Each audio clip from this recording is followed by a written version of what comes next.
Chapter 44-52. His hand slowly circled to Yi Qing Luo's chest. Slender fingers pressed on her heart.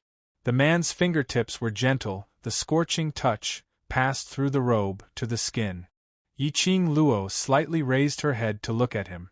Her face was reflected in the man's obsidian-like eyes. His thin lips lightly hooked. "If this lord wants, just take it, right?" As his voice fell, his slender fingers even gently flicked her heart, causing the young lady's petite body to tremble slightly. "Yes." Yi Qing Luo held his hand, her eyes firm, without any other emotions. Dmo Xian chuckled softly. The boiling hot chest behind her was also shaking up and down. This laugh, made by Mei, who was besieged by a group of people, couldn't help but burst out laughing. "Yi Qing Luo, you really think that the Overlord has taken a liking to you? Ha ha. You still foolishly send yourself up. What's yours is his. He just wants to dig away your profound heart jade. You poor woman. Ha ha. Ha ha. The Overlord doesn't love you. He doesn't love you at all." By Mei's sharp voice, straining her throat to laugh nonstop. "Yi Qing Luo, this girl must have been so agitated that she became stupid, right? But Dmo Xian's action, indeed, would cause others to misunderstand the meaning of his words. Probably, in the eyes of outsiders, Dmo Xian placed his hand on her profound heart jade. Wanted to dig away her profound heart jade? Yi Qing Luo expressed. This guy was purely trying to take advantage of her, and it was openly taking advantage of her. Under Bai Mei's exaggerated laughter, under everyone's suspicious gazes, Dmo Xian hugged the slender waist of the person in his arms tightly. His voice was clear but extremely dignified. "So, she belongs to this lord. Whoever dares to touch her is going against this lord." When this sentence came out from Dmo Xian's mouth, the entire dense forest fell into a dead silence. Bai Mei, who was laughing crazily, stopped abruptly. Like a huge slap ruthlessly slapped on her face. Dmo Xian was simply. He was using his status to pressure everyone present. He wanted to become enemies with the entire world for Yi Qing Luo. This sentence also successfully blackened the faces of several large forces at the front. "Lord Di Zun, we all know that your strength is extraordinary and you are an admirable hero. But, Lord Di Zun, you're here alone today. Why do you have to ruin everyone's friendship for a woman?" one of the leaders said with a cold expression. Dmo Xian's words had already expressed his attitude. If he didn't show up now, he would be dead. He was afraid that he would really silently agree to let Dmo Xian monopolize the Divine Phoenix Profound Heart Jade. All profound practitioners wanted to obtain divine object. Everyone wanted to enter the Tianya Ridge. Every faction had lost more than half of their elite. Therefore, no one wanted to give up so easily. That faction leader's words were immediately met with agreement from several other faction leaders. Dmo Xian faintly glanced at the direction of the voice and replied expressionlessly, "This lord has never been a hero." That faction leader's face turned red from being choked. Yi Qing Luo waved her glower flame fan impatiently. "Your words, are you openly declaring war with my Xian? Since that's the case, then there's nothing more to say, let's fight directly." There was a type of person who wouldn't shed a tear until they saw the coffin. Did they think that they could suppress Dmo Xian with their numbers? Naive. Hurry up and read the latest updates. Download address. Phone reading. Chapter 44-53. Did her baby Xian look so easy to bully? Yi Qing Luo hugged her man's arm and pointed to the direction of the powerhouse who spoke earlier. Xian, kill him. The various powerhouses. She said it so arrogantly, directly provoking all the powerhouses. She actually pushed the Overlord to make a move? They thought that she really had the guts to go against them. In the end, it was because of the Overlord that she dared to be so arrogant. In the eyes of the powerhouses, Yi Qing Luo's current action was just like a young lady who relied on the Overlord to bully others. All of them looked at Yi Qing Luo with even more disdain. The divine phoenix profound heart jade on such a person was simply a waste of a treasure. But the Overlord was obviously interested in that divine phoenix profound heart jade. If they really wanted to get the divine phoenix profound heart jade, they must first get past the Overlord. If it was just the divine phoenix profound heart jade, most of the people present would probably back off. After all, for a piece of divine phoenix profound heart jade, they would become enemies with the Overlord. Then there must be a hole in their brains. But Yi Qing Luo not only had a piece of divine phoenix profound heart jade, and the secret of the divine emperor's tomb. The divine emperor's tomb. As long as they could get the secret of the divine emperor's tomb, and open the secret of the divine emperor's tomb, there was a possibility that they could surpass all living things in this world. They could become the next emperor of divine emperors. By then, why would they be afraid of Diemo Xian? They couldn't just give up like this. Absolutely not. The greed and unwillingness in everyone's eyes were obvious to Yi Qing Luo. Her pink lips curled up into an indecipherable cold arc. Diemo Xian's eyes were filled with adoration as he gazed at the lovely girl in his arms. His large palm gently caressed the young lady's hair as he spoke in a deep, magnetic voice. "All right. Just one word." The crowd instantly felt as though their hearts were beating a drum. Following that, they saw that godlike man gently place the young lady beside the group of young men and ladies. After that, with a leap, he floated in midair. The shimmering and resplendent purple light swept across the sky in a graceful manner. Boom! A profound wave exploded with a loud rumble. The surging energy in the air began to surge violently. The sudden burst of power caused the people from the other factions to be stunned for quite some time before they reacted.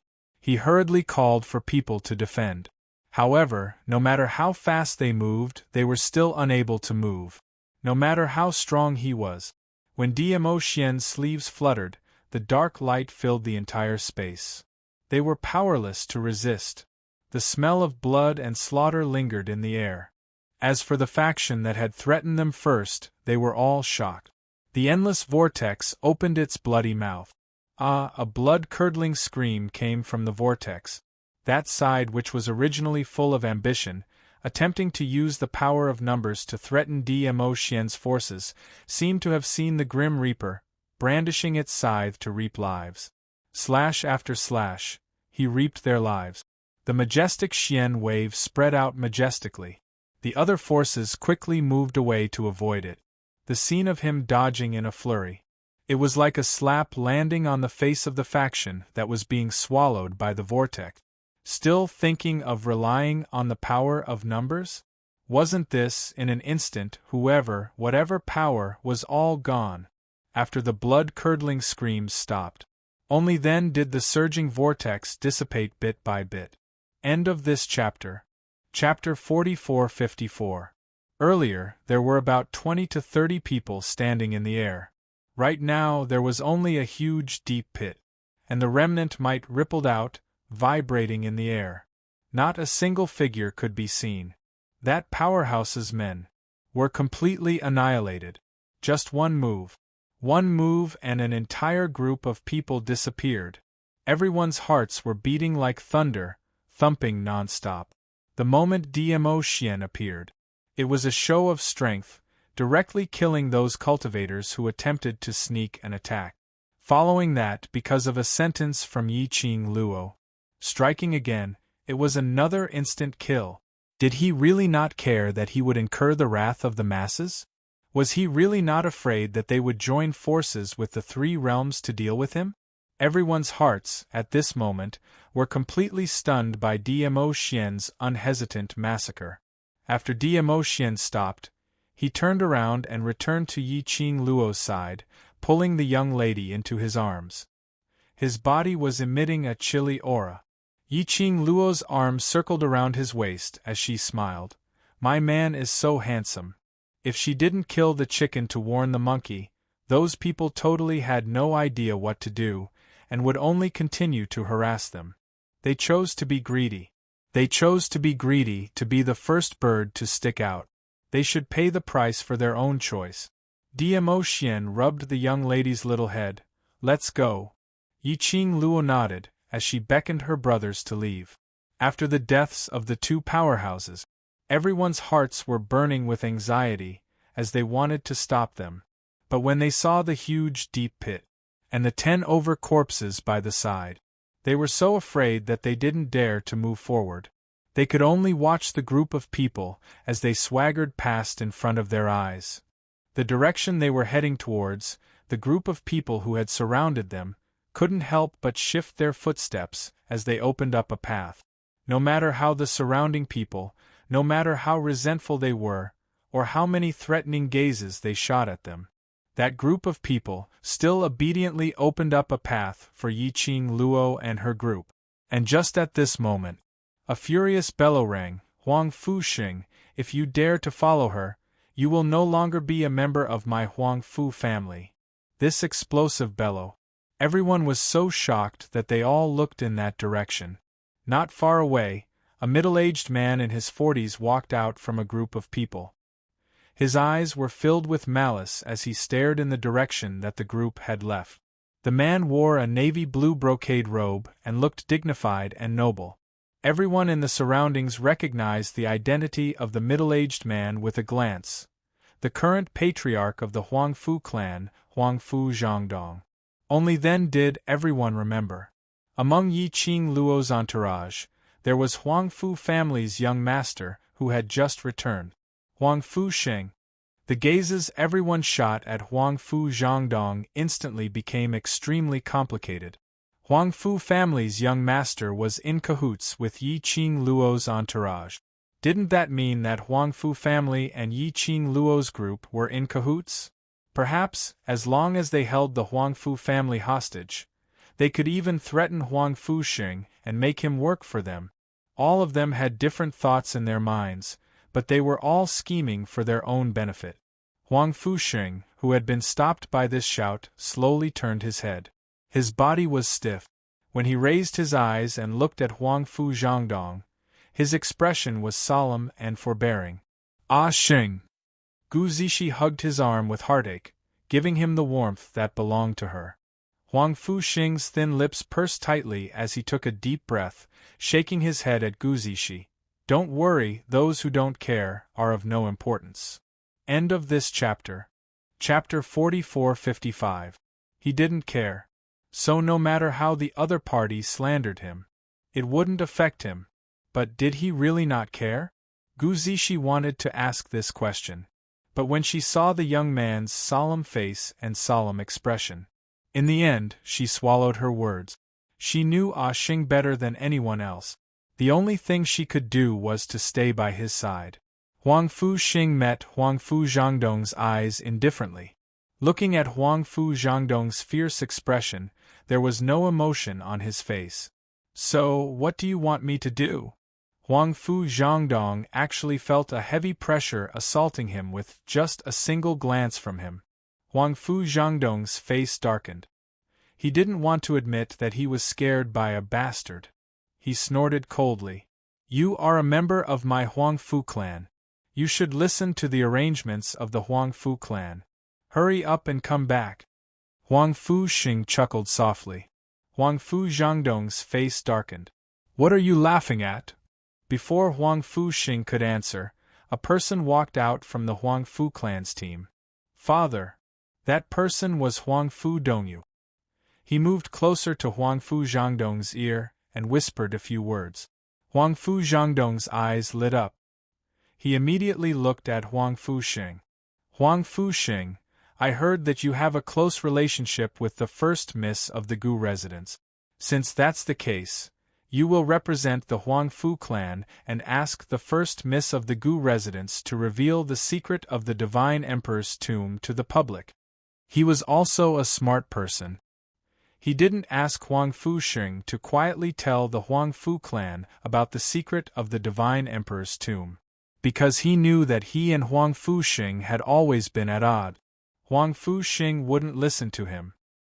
He said this now just to guide the firepower of those forces to Huang Fuxing. It was also to announce his attitude to those forces. As expected, when Huangfu Zhangdong said this, the eyes of the people from the surrounding forces burned with a strong flame of greed. They all looked at Huangfu Xing. You! Gu Zixi was so angry that her face turned red.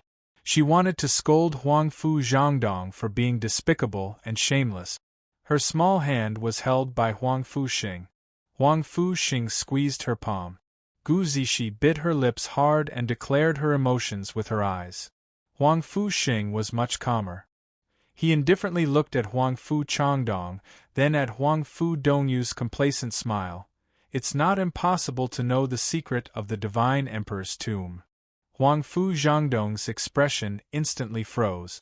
The smile on Huangfu Dongyu's face froze. Two pairs of eyes stared at him in disbelief. Huangfu Xing was actually willing to help them find out the secret of the Divine Emperor's tomb? Then why did he just say, make it public? To hell with making it public.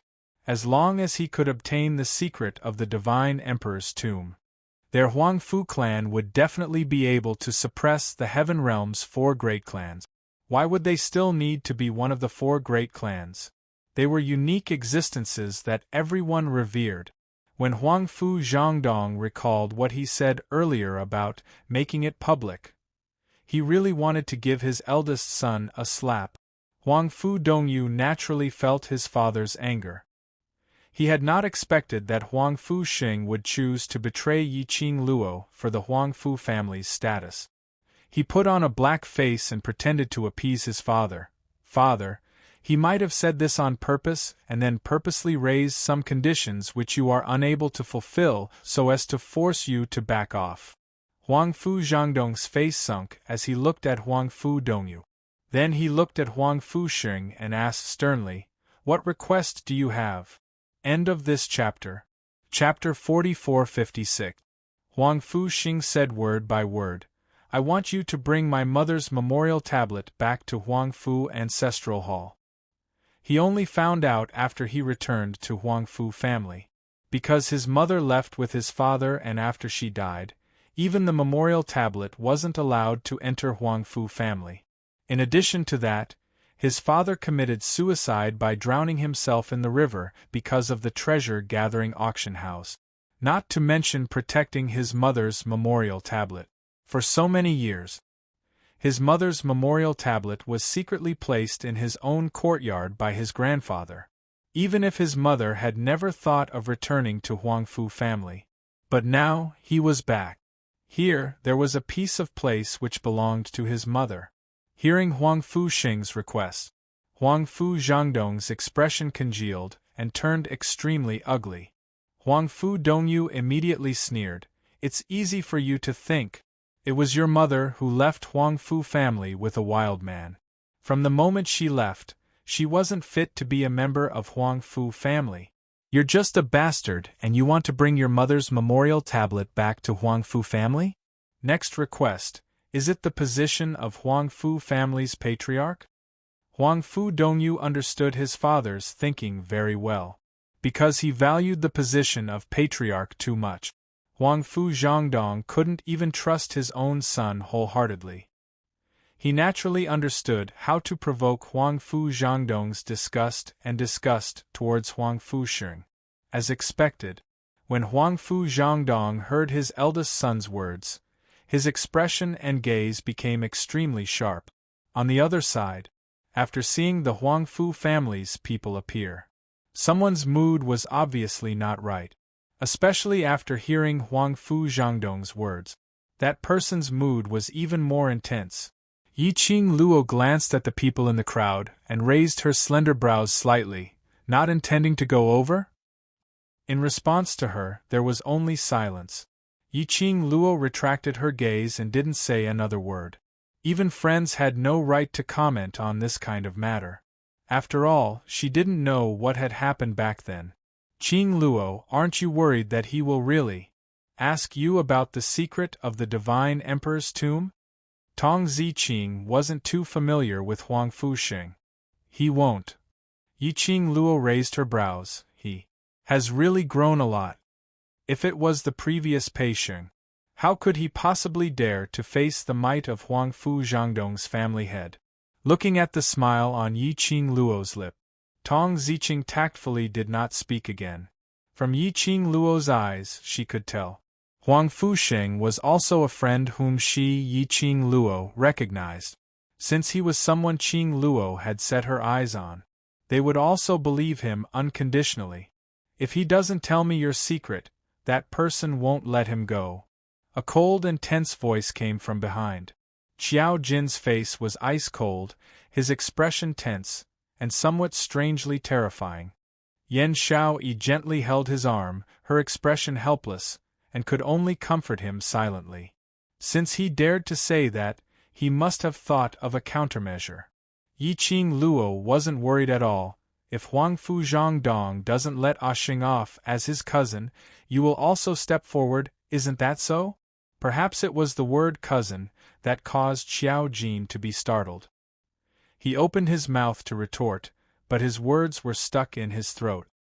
His expression became increasingly unsightly. Yiqing Luo only curled her lips, and following that, her gaze fell back onto Huangfu Sheng. Huangfu Sheng still maintained a calm attitude, as towards Huangfu Dongyu's slander.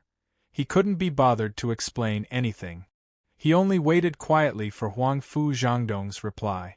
Update complete, my babies. Happy New Year. This was the third New Year that Master Mo and everyone had crossed. From 2016 to 2017, from 2017 to 2018. Now, from 2018, let's cross over to 2019. I hope that in 2020, we can continue to meet Master Mo's new book, Hedonist Profound Musician, Evil Lord, Don't Flirt, and continue to cross the new year together. To be able to gain your love is my lifetime's honor. Love you, my Mo family heirlooms. End of this chapter. Chapter 4457. And such a silence. It made those who were still waiting for the answer. How would they have the mood to wait for both of them to remain silent? What happened to announcing it to the public? At once, they couldn't help but urged. Isn't it just a spirit tablet? Sending it to the ancestral hall in exchange for the secret of the Divine Emperor's tomb, why not? Patriarch Huangfu, surely you're not willing to let him tell us the secret of the Divine Emperor's tomb, so you're doing this on purpose? Patriarch Huangfu, you're not being kind. It's you who asked him to reveal the secret of the Divine Emperor's tomb to the public, but now you're not willing? Are you making fun of us? Everyone addressed him as you, but from their attitude there wasn't a single bit of respect towards him. Huangfu Zhangdong's face flushed red from the crowd's words. He clenched his teeth as he snapped, "All right? As long as you tell me the secret of the Divine Emperor's tomb, I can agree to your request." He intentionally paused for a moment when he interrupted his sentence. The glint in his eyes was obviously hinting to Huangfu Sheng. He wanted Huangfu Sheng to come up with an excuse to fool the other forces, and to quietly tell him the real answer. But apparently, Huangfu Sheng didn't understand his intention. He curled his thin lips as he looked at the crowd. Everyone should have heard Patriarch Huangfu's words clearly. As long as I tell you the secret of the Divine Emperor's tomb, Patriarch Huangfu will take my mother's token and enter the Huangfu Ancestral Hall. Right. We can all testify. Don't worry, Patriarch Huangfu won't dare to lie to you. Hurry up and say it. Don't keep us guessing. The group of people urged him on. Huangfu Zhangdong's eyes widened bit by bit. His fingers clenched into a fist shape nervously. Huangfu Sheng looked back at Yiqing Luo, who was behind him, meeting the young lady's smiling, encouraging gaze. His flustered heart suddenly calmed down. He closed his eyes as his lips curled up tightly, his eyes looking at Huangfu Zhangdong indifferently as he said word by word, "The secret of the Divine Emperor's tomb, didn't Luo say it very clearly earlier? It's her. Bai Mei from the Dark Shadow Palace, who took away the secret of the Divine Emperor's tomb." Huangfu Sheng raised his hand and pointed at Bai Mei. I'm guessing that the Palace of Gloomy Darkness wants to use A Luo to attract your attention, and then secretly study the secrets of the Emperor God's tomb. What Huang Fuxing said was true. But Huang Fu Zhangdong's face instantly darkened. What kind of answer was that? They all knew that Bai Mei had stolen the secret of the Divine Emperor's tomb. The same words Yiqing Luo had already said it once earlier. As if he had seen through Huang Fu Zhangdong's thoughts, Huang Fuxing said indifferently, "A Luo did say that, but you don't believe it. If you don't believe it, there's nothing I can do." If it was only Yiqing Luo who said that. They really didn't believe it. Moreover, when the group of people attacked Bai Mei and searched her body, they did not find anything related to the Divine Emperor's tomb. But now, Huang Fuxing was repeating the same thing in this situation. Everyone could not help but suspect Bai Mei. "You're in cahoots with Yiqing Luo, that slut. You're talking rubbish," Bai Mei screamed hysterically. What she had experienced earlier had already made her suffer humiliation. Those people's hands kept wandering around her body. And some of them were not searching for the secret of the Divine Emperor's tomb at all. They were purely taking advantage of her. Chapter 44-58. In front of Dmo Xian. How could she endure this? Bai Mei didn't even think about it. No matter what happened to her, Dmo Xian's gaze was not on her at all, so how would he notice what she had experienced? Bai Mei was retreating as she frantically pointed at the surroundings, at the people who were eyeing them covetously. "The secret of the Divine Emperor's tomb is on Yiqing Luo, don't believe their nonsense."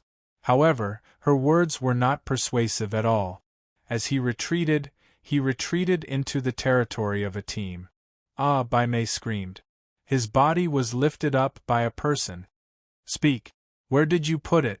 What is the purpose of the Dark Shadow Palace?" "Everything is said by the Dark Ghost Palace." "Is this a conspiracy of the Dark Ghost Palace? Abysmal Palace still wants to use us? Who do you think you are? Hand over the secret of the Divine Emperor's tomb." Even though Bai Mei looked pitiful and begged for mercy, the people from the various factions did not have any protective feelings for the fairer sex. Once they obtained the secret of the Divine Emperor's tomb, they were above everyone else. What kind of woman couldn't he get? Why should he take pity on this broken shoe? The scene was chaotic. Huang Fu Zhangdong looked at the distance between him and Bai Mei and glared at Huang Fuxing angrily. Immediately after, he summoned the forces of the Huang Fu family and rushed towards Bai Mei's direction. That impatient movement. This made Huang Fuxing twitch his lips in disdain. Ah Xing, Guzishi stretched out her hands and wrapped them around his waist. She raised her head and stared deeply into Huang Fuxing's face. She smiled gently and warmly. "I will always be here." The cold lines on Huang Fuxing's face slowly softened.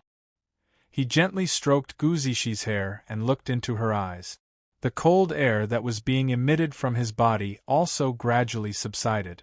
This scene fell into the eyes of the crowd not far away. Yiqing Luo's lips curled up as she looked behind her with a smile that didn't look like a smile. "Your little cousin is lucky to have met a good lady, so you don't have to worry." "Who's worried about him?" Xiao Jin coldly snorted. Yiqing Luo's gaze slid downwards as she looked at Yan Xiao-yi who was standing beside Xiao Jin. His gaze fell on their intertwined fingers. The corners of her lips curled up into a gorgeous smile. "You're lucky to have met a good girl." They were talking and laughing. Yiqing Luo suddenly felt that the man beside her had some changes in his emotions. She glanced sideways at Dmo Xian. "What's wrong?" The man's expression was cold, and there was a hint of anger in his eyes. The girl turned to look at him. The look in his eyes had become gentle and unique to her. "What's the matter?" Yiqing Luo raised her hand and touched his face as she repeated that sentence. Dmo Xian lifted his hand. His purple robe fluttered like flowing clouds, and a wisp of white shadow could be vaguely seen swaying. Before Yiqing Luo had the chance to ask, Dmo Xian's expression revealed some unkind intentions. Pursing his thin lips, he bent down slowly and kissed her lip. Then, he headed in the direction of the chaotic crowd. That was the direction of Bai Mei from the Palace of Darkness. There weren't many people from the Dark Nether Palace who came this time. The surrounding large powerhouses had long gone crazy over the so-called secret of the Divine Emperor's tomb. How could the Dark Nether Palace's disciples stop them? It could be said that Bai Mei had been abused so badly that it was unbearable to watch. She was almost on her last breath, and on her body there was nothing related to the Divine Emperor's tomb. Chapter 44:59. The people of the major forces were also anxious. The more anxious they were, the more irritable they became. His actions became more and more crude. "You bitch, are you toying with us? Hurry up and hand it over. Your father has no interest in wasting time with you." Unable to bear it any longer, one of the faction leaders was so furious that his veins bulged. He had his doubts. Could it be that Huang Fu family's young master had joined forces with Yi Qing Luo to make fun of them? Pah! In the chaos, something creased Bai Mei's face. Then, a thin layer of human skin peeled off from Bai Mei's face. Bai Mei's face became extremely sinister and terrifying. F***ck. Ugly monster. Scared me to death. Someone was startled by Bai Mei's face. After cursing, she slapped Bai Mei's face with her palm. The people from the various forces who were too close to Bai Mei also felt a chill run down their spines when they saw her horrifying mangled face. Especially when he thought about how he had purposely taken advantage of that ugly monster just now. He suddenly felt a chill in his heart. He could not find the slightest clue regarding the Divine Sovereign's tomb on her. He was disgusted again. Killing intent immediately surged in the hearts of many profound practitioners. He just wanted to kill this disgusting and ugly monster. This thought came to mind. Several palm winds filled with murderous intent shot out. Bai Mei screamed in despair. Just when she thought she was going to die. Suddenly, a profound wave attacked. She pushed away all the people from the major forces who had surrounded her. Bai Mei was still in a state of shock. She opened her eyes and looked over. She saw a shimmering purple figure standing in front of her. Bai Mei's eyes widened. Master Overlord. She was so happy that tears almost flowed out of her eyes. The Overlord had saved her. The Overlord had saved her. What did that mean? This meant that the Sovereign actually had feelings for her. Di Zun did not want her to die. However, the next moment, a white shadow appeared in Bai Mei's eyes. The illusory figure pounced directly at her face. Bai Mei's expression suddenly turned to one of horror. You, the words were not spoken in time. His words stopped abruptly. His entire body stiffened and fell to the ground. After Bai Mei fell to the ground, Dmo Xian merely flicked his sleeves and directly brought him to the side of Yi Qing Luo and the others. Following that, he returned to Yi Qing Luo's side. Dmo Xian's sudden action. The group of people looked at him in confusion. Why did Di Zun save Bai Mei? Bai Mei was a clown who kept circling around Yi Qing Luo's side. Yi Qing Luo also had the same question. Of course, she would not say that she suspected that there was something between Dmo Xian and Bai Mei. She was just curious as to why he would do that. Did it have anything to do with the sudden change in his mood? Facing Yi Qing Luo's curious gaze, Dmo Xian looked down at her. Want to know why I saved her? Yi Qing Luo tilted her head and suddenly stretched out her hand, pressing on his arm. What do you have here? She was extremely fast. His 5 fingers accurately grasped a piece of white jade in his sleeve. It was extremely cold to the touch. Yi Qing Luo frowned slightly. Just as he was about to ask, that piece of white jade shook violently. Then, a white shadow floated out of the white jade. That figure seemed like it was going to dissipate with the wind. Yi Qing Luo frowned, and after identifying for a long time, she spoke with uncertainty. Bai Su. Chapter 44:60. Yes, Bai Su. That white jade pendant was Bai Su. Yi Qing Luo seemed to have seen a white shadow in Dmo Xian's sleeves. She didn't expect it to be Bai Su. Yiqing Luo expressed, how did it feel to know that her man was carrying another woman with him? Well, she really didn't know how to describe this feeling. After all, the other party was Bai Su. To Dmo Xian. He was a senior that he respected. Bai Su would be here. It was not difficult for Yiqing Luo to understand the reason why Dmo Xian took action. Presumably, Bai Su would place her soul on a piece of white jade for Dmo Xian to bring to the heavenly realm. It was for Bai Mei. Bai Mei was her only sister. I'm sorry. Bai Su's illusory figure was a little gloomy, as if a gust of wind would blow it away. I didn't mean to make things difficult for you, but I can't watch her make mistakes again and again. Yiqing Luo pursed her lips. She has made enough mistakes. I know. Bai Su hurriedly said, I don't expect you to forgive her, but she has already become like this. It is already the cruelest punishment. You should be very clear that everything she has done, even if she dies 100 times, she can't pay for it. Yiqing Luo's voice was a little cold. In order to maintain her beauty, how many young girls has she killed? How many girls' faces have she peeled off? Bai Su was speechless. Of course she knew. Bai Mei's sins could not be washed away. I have already given her a chance at the balance historian. Yiqing Luo opened her mouth again, and the price of this opportunity is that she repeatedly made use of the people around me, to hurt me, colluding with the people from Gloomy Palace to deal with me. And countless young ladies' blood. Bai Su, you can't ask me to let Bai Mei off just because Xian respects you. This is unfair to me, unfair to the people around me, unfair to those who have died. Yiqing Luo was very clear how much Dmo Xian was struggling in his heart. She deliberately pushed Bai Mei out. It was to use other people's hands to get rid of Bai Mei. She had also considered Bai Su's relationship, but she didn't expect that Bai Su would personally come to the heavenly realm. So, she pushed Bai Mei out. Dmo Xian understood what she was thinking. I don't want her to be disappointed. Under Bai Su's pleading, he had no choice but to help. Yiqing Luo was angry for Dmo Xian. Bai Su's soul became fainter and fainter, as though he was unable to face Yiqing Luo's questions. Her figure had already dimmed and disappeared into thin air. Yiqing Luo took a look at Bai Mei, who had her eyes shut and retracted her vision. Angry? Dmo Xian circled her waist and rested his chin on her shoulder. Yiqing Luo pursed her lips. If it were you, wouldn't you be angry? Dmo Xian sighed. I know, so, you can totally kill her, Bai Su will not blame you. Yiqing Luo rolled her eyes at him.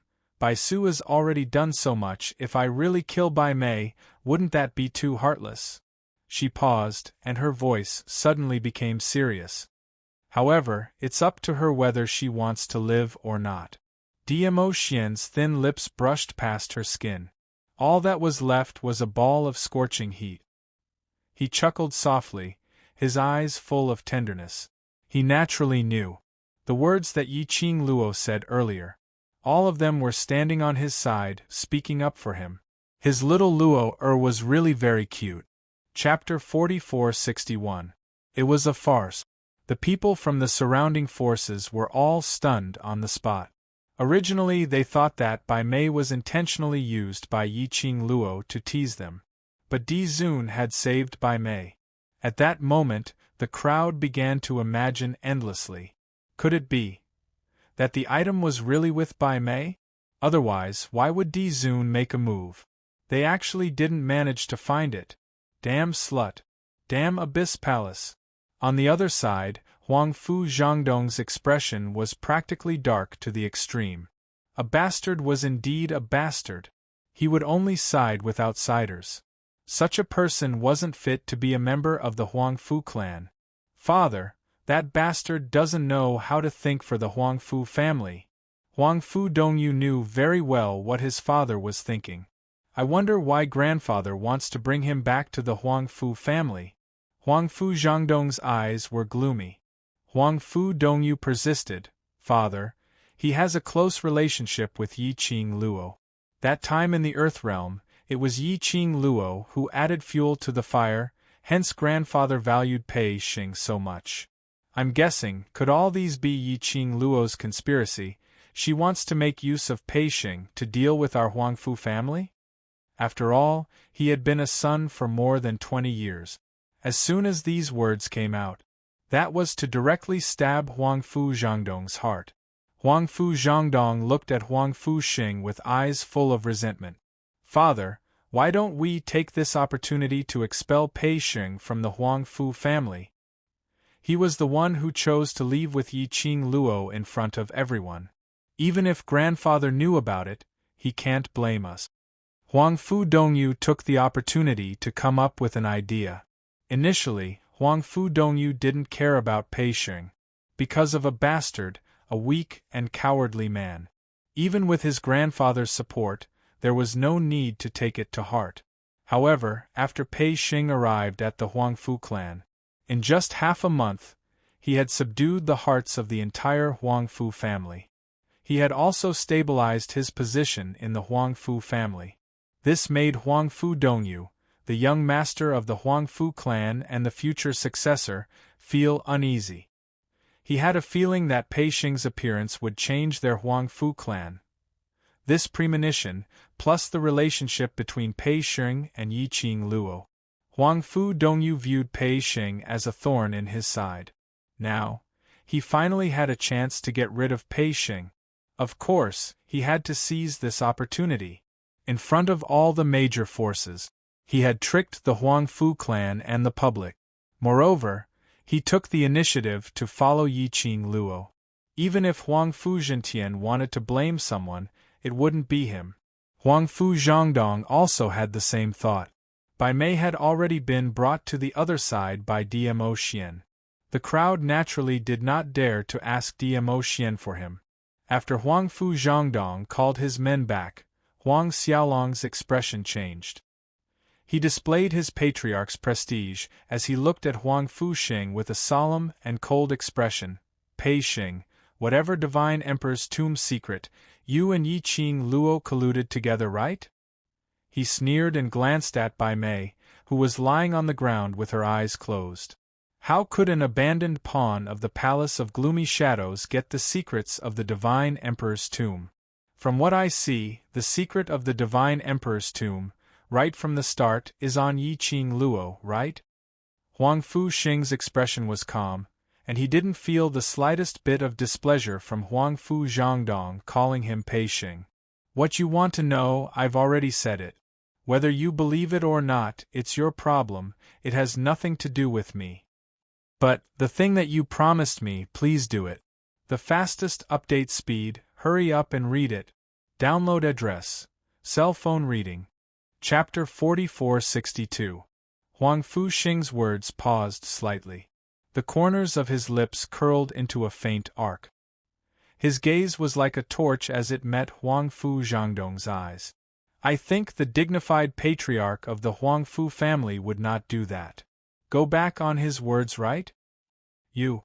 Before Huangfu Zhangdong could give Huangfu Xing a rebuke, he was so infuriated by these words that he almost threw up blood. Pei Xing, what contributions have you made for the Huangfu family? Even now, you obviously have a close relationship with Yi Qing Luo, but you still didn't fight for the Huangfu family's benefits. Huangfu Dongyu comforted Huangfu Zhangdong as he spoke on behalf of him. What right do you have to move your mother's memorial tablet to the Huangfu Ancestral Hall? You don't have the right and neither does your mother. Huangfu Dongyu. Huangfu Xing's indifferent mood was suddenly broken at this moment. His eyes were filled with rage. Ah Sheng. Gu Zixi hurriedly hugged Huangfu Xing's arm to prevent him from getting angry. What Huangfu Xing couldn't tolerate was the Huangfu family's people commenting on his mother. This was his reverse scale. And Huangfu Dongyu obviously knew about this. He intentionally brought it up at this moment. He wanted to infuriate Huangfu Xing. If Huangfu Xing really flew into a rage and did something irreversible, this would only fall into Huangfu Dongyu's trap. What a joke! A desperate woman who wanted to marry an outsider, slept with a wild man, and while the family was busy with the war, she secretly left the family with the wild man. This kind of woman also wants to enter our Huangfu family's ancestral hall? The more Huangfu Dongyu spoke, the more outrageous his words were. You, this bastard, have no right to become a Huangfu family's member, not to mention your shameless mother. Bam! A loud slap resounded through the entire Tianya Ridge, like a sudden clap of thunder. Huangfu Dongyu's body flew out directly, crashing heavily onto the ground. Dongyu! Huangfu Zhangdong looked at his eldest son, like a kite with a broken string, crashing heavily onto the ground. He cried out in shock and immediately called for someone to help him up. When Huangfu Dongyu was carried over, Huangfu Zhangdong saw the obvious palm print on his face. Pei Sheng. Huangfu Changdong was angered to the point his eyes turned scarlet red, and he glared fiercely at Huangfu Sheng. This bastard actually dared to touch his son in front of him. He really did not put him, the current patriarch, in his eyes. Now, he even dared to be so bold. Would it be in the future? They even wanted to usurp his position as the family head? Huangfu Sheng was also dumbfounded by this scene. He admitted, Huangfu Dongyu's words just now, it had already provoked him. He was indeed furious. He clearly knew that Huangfu Dongyu was deliberately provoking him, but he still couldn't help but want to attack Huangfu Dongyu. However, he was held tightly by Guzishi. There was no chance for him to make a move. If he forcefully made a move, he would definitely hurt Guzishi. There was no need for him to hurt the woman he loved just to beat up a scumbag. Therefore, who was the one who taught Huangfu Dongyu a lesson? Huangfu Sheng subconsciously looked towards Yiqing Luo. But he saw Yiqing Luo leaning in Dmo Xian's arms, with a carefree look on her face. It wasn't Yiqing Luo. Then who could it be? Huangfu Zhangdong, I didn't expect that after so many years, you still haven't changed at all. The cold and deep voice in this silence was extremely clear to the ears. The fastest update speed, hurry up and read it. Download address. Phone reading. Chapter 4463. That voice was as cold as ice. As though it was wrapped in ice-cold frost. Not a single trace of emotion could be heard from it. Immediately following that, a tall and straight figure walked out from behind Yiqing Luo. That was an 18 to 19-year-old young man, dressed in black, and his imposing manner wasn't weak at all. But that young man's face was unprepossessing, especially that pair of eyes which resembled a wild beast. When it swept past Huangfu Zhangdong, it was like a prey which had been targeted by a wild beast. There is a kind of creepy feeling. That young man, could be said. In Yiqing Luo's group, each of them were as beautiful as flowers, outstanding and outstanding. He was a different kind of existence, especially since right from the start till the end, there was an innocent and harmless, mischievous and beautiful lady who stuck beside him. The surrounding large forces had some impression of this young man. But, even if the young man's looks were unprepossessing, but when he stood in that group, he didn't feel out of place. Previously they hadn't noticed it. Now when they walked out alone, the imposing manner which the young man was emitting was comparable to many of the large forces present. What are you? How dare you call Patriarch Huangfu by his name? Huangfu family's guard berated him sternly. Huangfu Zhangdong's brows creased tightly as he stared deadly at the young man. That face was extremely unfamiliar. But that pair of eyes, he was very familiar. Earlier the voice and tone was so familiar that it made him. Huangfu Zhangdong's expression suddenly turned cold. Huangfu Jin. He was practically gritting his teeth as he spat out these three words. Huangfu Jin? Huangfu Dongyu, who was on the verge of fainting after hearing this name. His entire being awoke. He pressed the wrist of the person who was supporting him tightly as he endured the pain in his body and looked over there. His gaze fell upon that unprepossessing, ordinary-looking young man.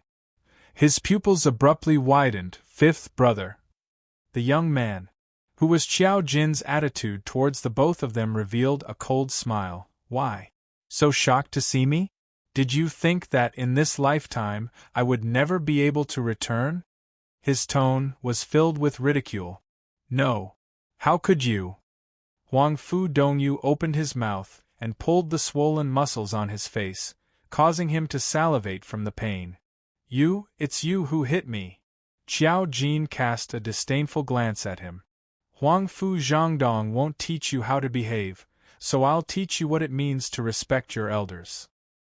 He snorted coldly and continued, Huang Fu Xing is my cousin, and his mother is Huang Fu Zhangdong's younger sister, which is also your aunt. Who taught you, as a junior, to insult your elders like this? Then who taught you? As a son, how dare you call your father by his name? Huang Fu Zhangdong's furious voice interrupted him. Son? Qiao Jin's eyes were filled with ridicule. 10 years ago, didn't you expel me from the Huang Fu clan and remove my name from the clan records? Huang Fu Zhangdong was both furious and shocked. His face flushed red while his chest rose and fell violently. Qiao Jin didn't care about his thoughts at all. He calmly and indifferently emphasized, Now, my name is Qiao Jin. Huang Fu Jin died 10 years ago. This series of episodes, it caused the people from the surrounding forces to be a little dumbfounded. What kind of situation was this now? Weren't they here to snatch the Divine Phoenix Profound Heart Jade and find out the secrets of the Divine Emperor's tomb? Why did it become a drama now, a family scandal? Hurry up and read the latest update. Download address. Phone reading. Chapter 4464. They weren't interested. They only wanted the Divine Phoenix Profound Heart Jade and the secrets of the Divine Emperor's tomb. Wasn't the style changing a little too fast? However, this Huang Fu clan was truly strange. One was young Master Huang Fu, who had just been brought back by the old patriarch. The other was the son that the current patriarch Huang Fu had personally acknowledged. Both of them actually had a close relationship with Yi Qing Luo. This level of secrecy had almost reached the level of the degree of intimate friendship. He didn't even know how to make good use of such a relationship. Was the Huang Fu family stupid? On the contrary, he even spoke ill of those two? Could it be, this must be a conspiracy? He was deliberately putting on a show in front of them. Following that, he quietly helped the Huang Fu family to find out news regarding the God Emperor's tomb from Yi Qing Luo or the Overlord. In the minds of the crowd, a large number of conspiracy theories immediately popped up. All of them were guessing after leaving the Tianya Ridge. He sent his men to surround the Huang Fu family. Who cares if it's one of the 4 great clans? Nothing was more important than the secret of the Divine Emperor's tomb. As for the Divine Phoenix Profound Heart Jade, could the Overlord protect Yi Qing Luo all day long? As long as they caught the chance of Yi Qing Luo being alone. Why would he be afraid of not being able to handle a little girl? In any case, when the time came, it would all depend on their own abilities. And even if His Majesty pursued the matter. So many people wanted to obtain the Divine Phoenix Profound Heart Jade. How would the Overlord know who was the one who made a move against Yi Qing Luo? Thinking like this, the people of the major forces decided to retreat now. Di Zun was here to hold the fort. It would be a waste of time for them to stay here. Look at Di Zun's attitude of exterminating an entire clan at the slightest disagreement. They must be stupid to think of using their numbers to fight against the Di Zun. As a result, when Huang Fu Zhangdong and Qiao Jin were confronting each other, the people of the major forces dispersed in an uproar. Yi Qing Luo, Dmo Xian, the group. Didn't they want to snatch the Divine Phoenix Profound Heart Jade? Didn't they want to gang up on her and snatch the secrets of the Divine Emperor's tomb? Why did he give up so quickly? They had sacrificed so many elites to climb to the inner region of the Tianya Ridge. Was he willing to give up so easily? She had painstakingly recovered her strength, but she hadn't had the time to do anything yet. Couldn't they fight and then retreat? All she wanted was a fight. I just want to be defeated, no matter how Yiqing Luo howled in her heart. The originally crowded Tianya Ridge was filled with people as far as the eye could see. In just a moment, it became empty again. More and more people were leaving. On Huangfu Zhangdong's side, his heart was beating faster and faster. When they were the only ones left in the Tianya Ridge, they were the only ones left. Huangfu Zhangdong felt a chill run down his spine. Could it be that unfilial son, Huangfu Jin, was planning to take this opportunity to get the Overlord to get rid of the Huangfu family? Huangfu Zhangdong wanted to lead his men away. However, when he met Xiao Jin's mocking gaze, Huangfu Xing was calm and indifferent, as though he was looking down at him from above. Huangfu Dongyu's low groans of pain could also be heard. He simply couldn't lift his feet to leave. If he left with the crowd, if word of this got out, their Huangfu clan would lose all face.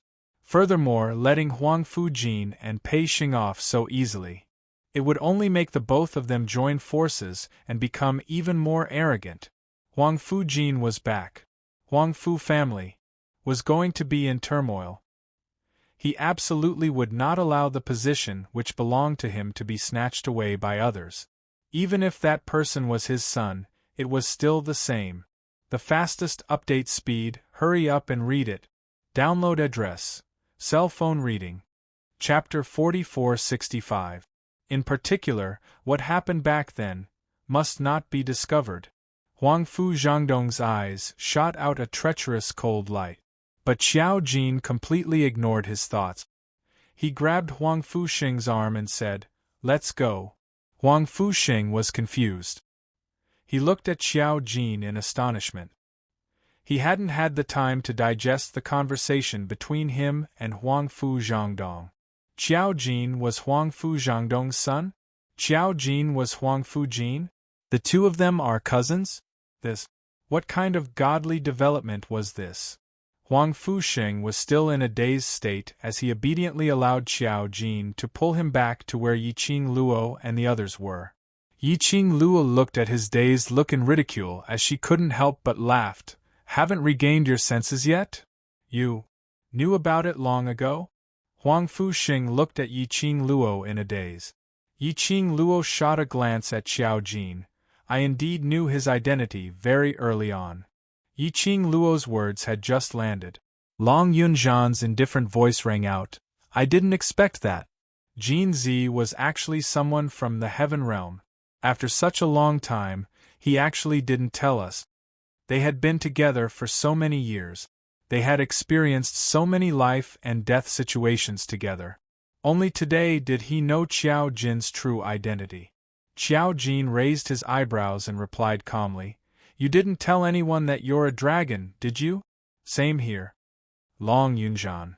In their devil class in the World Mercenary Group, just how many people were there, and how many secrets were they hiding? "Alright, let's talk about acknowledging relatives after we leave Tianya Ridge." Yiqing Luo lazily leaned into Dmo Xian's arms. "Let's go." No one had any objections. During the few days in the Tianya Ridge, they couldn't wait to leave this place. In such a place, they couldn't sleep or eat. They were always on tenterhooks and worried. He could finally heave a sigh of relief. Although those large powerhouses in the outside world were still eyeing Yiqing Luo covetously. However, Dizun was still here.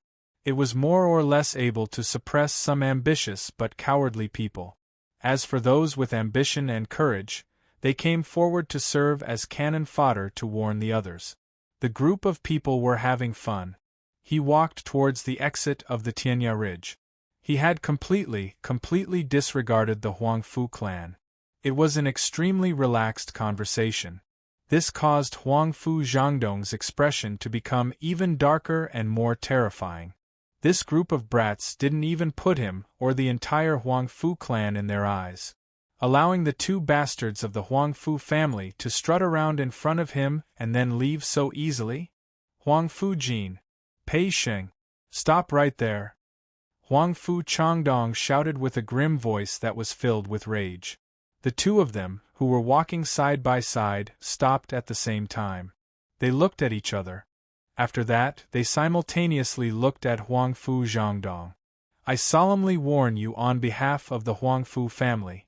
If you leave with her today, the two of you will be completely erased from the Huangfu family. Neither of you are from the Huangfu clan. Huangfu Zhangdong gnashed his teeth and shouted word by word. There wasn't much emotion on Qiao Jin's ordinary face. His lips curled into a sneer. I'm not a member of the Huangfu clan to begin with. If Patriarch Huangfu is old, then you should abdicate your position as soon as possible. Don't monopolize this position. You bastard! Huangfu Zhangdong pointed at Qiao Jin as he berated. Good. Good. Very good. Since you don't treat yourself as a member of the Huangfu clan, then, even if you're in the Heaven Realm, don't appear in front of Old Master. ***5. Update. End of this chapter. The fastest update speed, hurry up and read it. TXT download address. Phone reading. Chapter 4466. Hearing this, Qiao Jin couldn't help but laugh. This is your goal. To Huangfu Zhangdong. Qiao Jin was the biggest stumbling block. If he appeared in the Huangfu family, the old man and the older generation of the Huangfu family, they would definitely let him return to the Huangfu family as the heir, the young master of the Huangfu family. Because Qiao Jin was recognized by the ancestors as the heir of the Huangfu family. Because he had a pair of pure golden pupils. So what? As long as he didn't want to give up power. As long as Qiao Jin still hated the Huangfu family. Qiao Jin would never inherit the Huangfu family. Even if he, Huangfu Zhangdong, abdicated in the future.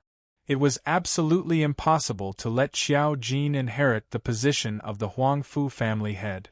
Huangfu Zhangdong's face was cold.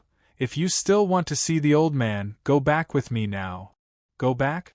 Qiao Jin's lips curled up in ridicule. You guys went to pick me up several times, saying that you want me to return to the Huangfu family, but when did you really let me go back? His eyes suddenly narrowed. The cold light reflected was like that of a ferocious beast, shocking people. Are you sure you want me to go back? You. Huangfu Zhangdong's body stiffened. He said this because he knew that Qiao Jin's hatred for him, for the Huangfu family, and knew that he wouldn't come back. He would say this. It was just because he was in the right. But Qiao Jin's reply caused him to be unable to continue the conversation for a moment. On the other side, Huangfu Xing's voice sounded. Patriarch Huangfu is indeed old. He has even forgotten that I have changed my name to Huangfu Xing and entered the Huangfu family's genealogy book. Huangfu Zhangdong's expression suddenly froze. Both of them were stubbornly insisting that he was old. Could it really be like what Dong Yu said? They actually wanted to take over the entire Huangfu family? This thought made Huangfu Zhangdong look at the two with more suspicion.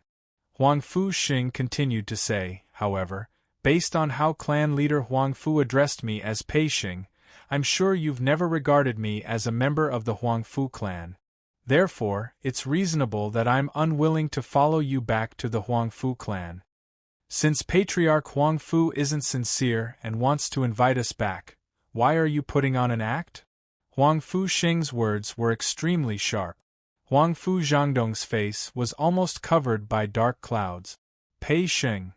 He gritted his teeth and shouted the name. Good. Good. Did the both of you really think that by doing this you are showing your loyalty to Yi Qing, Luo and the Overlord? As the current patriarch of the Huangfu family, I'm telling you, if you don't return to the Huangfu family today, don't even think about taking another step into the Huangfu family. A clear chuckle suddenly rang out after these stern and dignified words were spoken. That laughter was filled with mockery and ridicule. Shortly after, the young lady who had been watching the show lazily walked out. Her steps were even. Her footwork was graceful. Every single one of her movements revealed her noble and indolence. Patriarch Huangfu. The young lady's clear voice was very pleasant to the ears. Especially in this quiet, dense forest, it seemed as though there was a faint echo. As for Jin Zi and Ah Xing, they have never expressed their loyalty to me. To me, they are my comrades who fight side by side. Her smile became even more devilish and devilish. Update. End of this chapter. The fastest update speed, hurry up and read it. Download address. Phone reading. Chapter 4467. As for whether to return to the Huangfu family, it's not up to you to decide.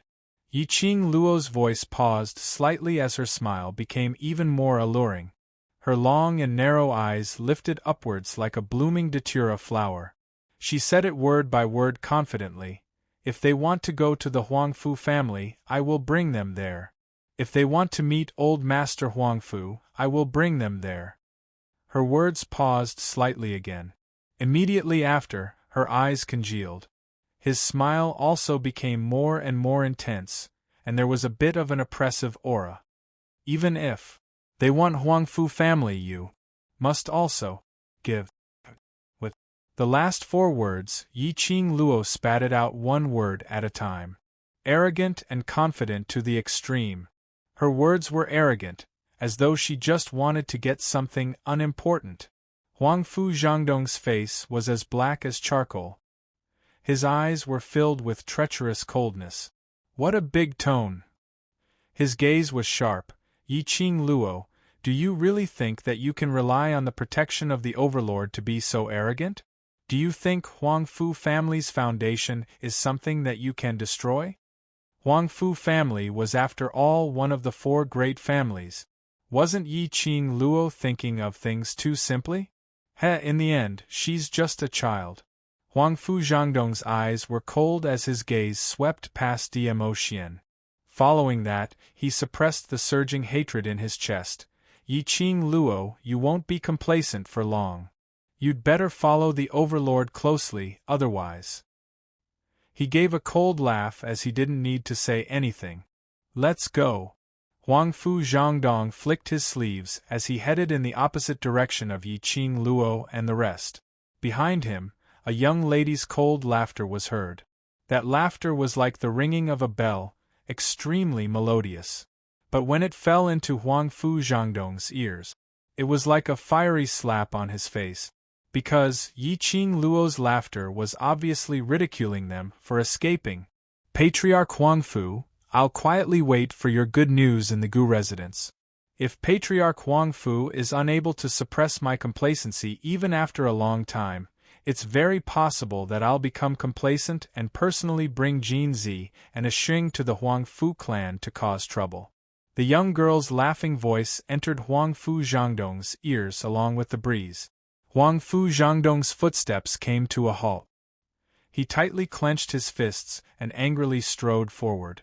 *TCH, who relied on His Majesty to be arrogant and despotic. One day, he would crush her like an ant, ruthlessly crushing her to death. Yiqing Luo's group walked out of Heaven Cliff Ridge smoothly. Outside the Tianya Ridge stood a large number of people from various forces. However, the people from these forces were clearly much weaker than the group of people he had met in the Horizon Ridge. When he saw the group of people coming out, all of them retreated nervously. It was as if he had seen some dreadful beast. It was likely that the people who had left the Tianya Ridge had told everyone about what had happened inside. Because of that, when the crowd saw Yiqing Luo and Bai Mei who was being carried out, their eyes were filled with unconcealable greed and also filled with cautious fear. Yiqing Luo and the rest couldn't be bothered to waste time with these people. Under the various gazes from the crowd, they left the Horizon Ridge and headed straight towards the Gu residence. Eldest young miss. The minute Gu Yun saw Yiqing Luo's figure, she welcomed her with joy. When she dashed in front of Yiqing Luo, her gaze fell onto Yiqing Luo's side, as well as the group of people behind. Chapter 4468. She was shocked and immediately bowed respectfully. Lord Dizun. Yiqing Luo looked around the Gu residence. The Gu residence had not changed much from when she had left. Gu Yun knew that the person beside her was the Overlord. This meant that Gu Yun had long heard about the rumors regarding her, as well as what happened at Tianya Ridge. She pulled Gu Yun over and asked directly, "Where's the barbaric Blood King?" When these 4 words came out of her mouth, Gu Yun's expression changed as she shook her head at her. After that, she whispered, "Bone Lord is not in the residence now." "Not in?" Yi Qing Luo narrowed her eyes. "Really?" "Absolutely." Gu Yun nodded with certainty. Bone Lord has indeed been in the Gu residence for the past few days. However, he seemed to have received some news this morning and left the Gu residence early in the morning. He only told me to bring a message to you, First Miss. Yi Qing Luo frowned slightly. She came back from Tianya Ridge. It was to see the barbaric Blood King. It was the barbaric Blood King who brought her to the Heaven Realm. And it was the barbaric Blood King who told the world the secret that she had the divine phoenix profound heart jade. Even the divine emperor's tomb was told to the world. There were some things that she had to ask clearly, and only the barbaric Blood King could give her an answer. She thought that such a thing had happened. Bai Mei also said that the barbaric Blood King had completely severed ties with the people behind the secluded palace because of the divine phoenix profound heart jade and the divine emperor's tomb being exposed. By right, the barbaric Blood King should have returned to the Gu residence. But he left the Gu residence early in the morning? Was it because he felt guilty to her, so he didn't dare to see her? But how could he be so sure that she could come out of Tianya Ridge today? And how could he be so sure that she could return safely in the midst of so many people, the divine phoenix profound heart jade and the divine emperor's tomb? Yi Qing Luo pursed her pink lips slightly and asked, "What did he say?" Bone Lord said that he knew First Miss wouldn't forgive his mistake. The consequences of this matter were too complicated and serious. He hoped that First Miss could stay by His Majesty's side at all times. Even if she went to the toilet or took a bath, try not to be alone. Bone Monarch also said that this matter was caused by him and that he would take responsibility until the end. He did not ask for Eldest Miss's forgiveness and only hoped that Eldest Miss would not resent him because of this. At this point, Gu Yun paused again. She carefully sized up Yi Qing Luo's expression, trying to guess her current thoughts. Actually, Bone Lord never had any ill intentions towards Eldest Mississippi, recalling when Bone Lord mentioned Yi Qing Luo, that nostalgic and desolate expression. Gu Yun could not help but want to speak up for her master. This servant has never seen such a self-blaming and dejected Bone Lord. After the incident, his heart is actually more tormented than anyone else. Seeing that Yi Qing Luo didn't reply for a long time, Gu Yun couldn't help but continued. During this period of time, various powerhouses were discussing on how to find you and get what they wanted from you. After Bone Lord heard about it, he even killed several powerhouses people in public. But, no matter how much Gu Yun said, Yi Qing Luo's expression didn't have much change. Gu Yun was a little frustrated as she helplessly sighed. This servant knows that I shouldn't say these words, but I just don't wish for there to be a huge misunderstanding between Eldest Miss and Bone Lord. I know. Yi Qing Luo raised her hand and patted her shoulder. Whether to forgive him or not, we can only talk after we settle the matter face to face.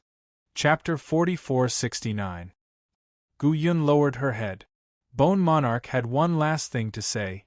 He said that the questions you want to ask him can be found in the token he gave you. Token?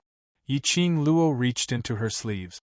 She took out the token that the Blood Bone Barbarian King had given her to summon the Bone Mansion. Was there the answer she wanted on it? Did the barbaric Bloodbone King know what she wanted to ask? He was staring at the token. Suddenly, a large palm reached out from behind her and grabbed her little hand that was holding the token. "All right, I've just returned. Have a good rest." The man's broad chest covered her delicate body. The elegant sandalwood fragrance and warmth enveloped her. He kept that token back into Yi Qing Luo's sleeve. "Even if you're not tired, your bunch of brothers should be tired." Yes, Eldest Miss must be tired. This servant will get someone to prepare now. After Gu Yun finished speaking, she counted the number of people and quickly retreated. Yiqing Luo was in Diamo Xian's embrace as she turned around to face him. She stretched out her hands and hooked them around the man's neck. The man exerted a little strength in his arms and held the girl in his arms. He hurriedly walked to the hall not far ahead. When Yiqing Luo's gaze swept past the wide-open Gu residence's main door, her eyes flashed past a sharp glint.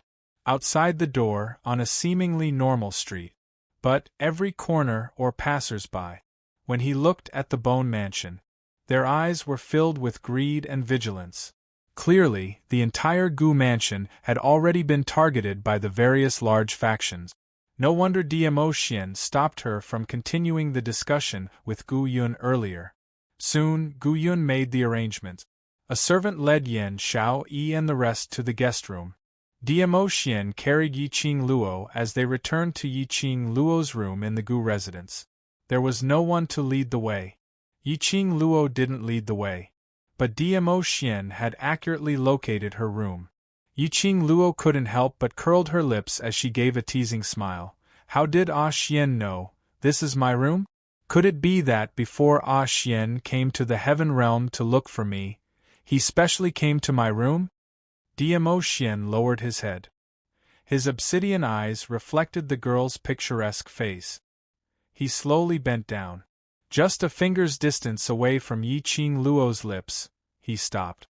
His black hair sprinkled on her face. Like a feather, it gently tugged at her heartstrings. Hot breaths intertwined with each other. It was an ambiguous distance, but the man did not continue to be ambiguous.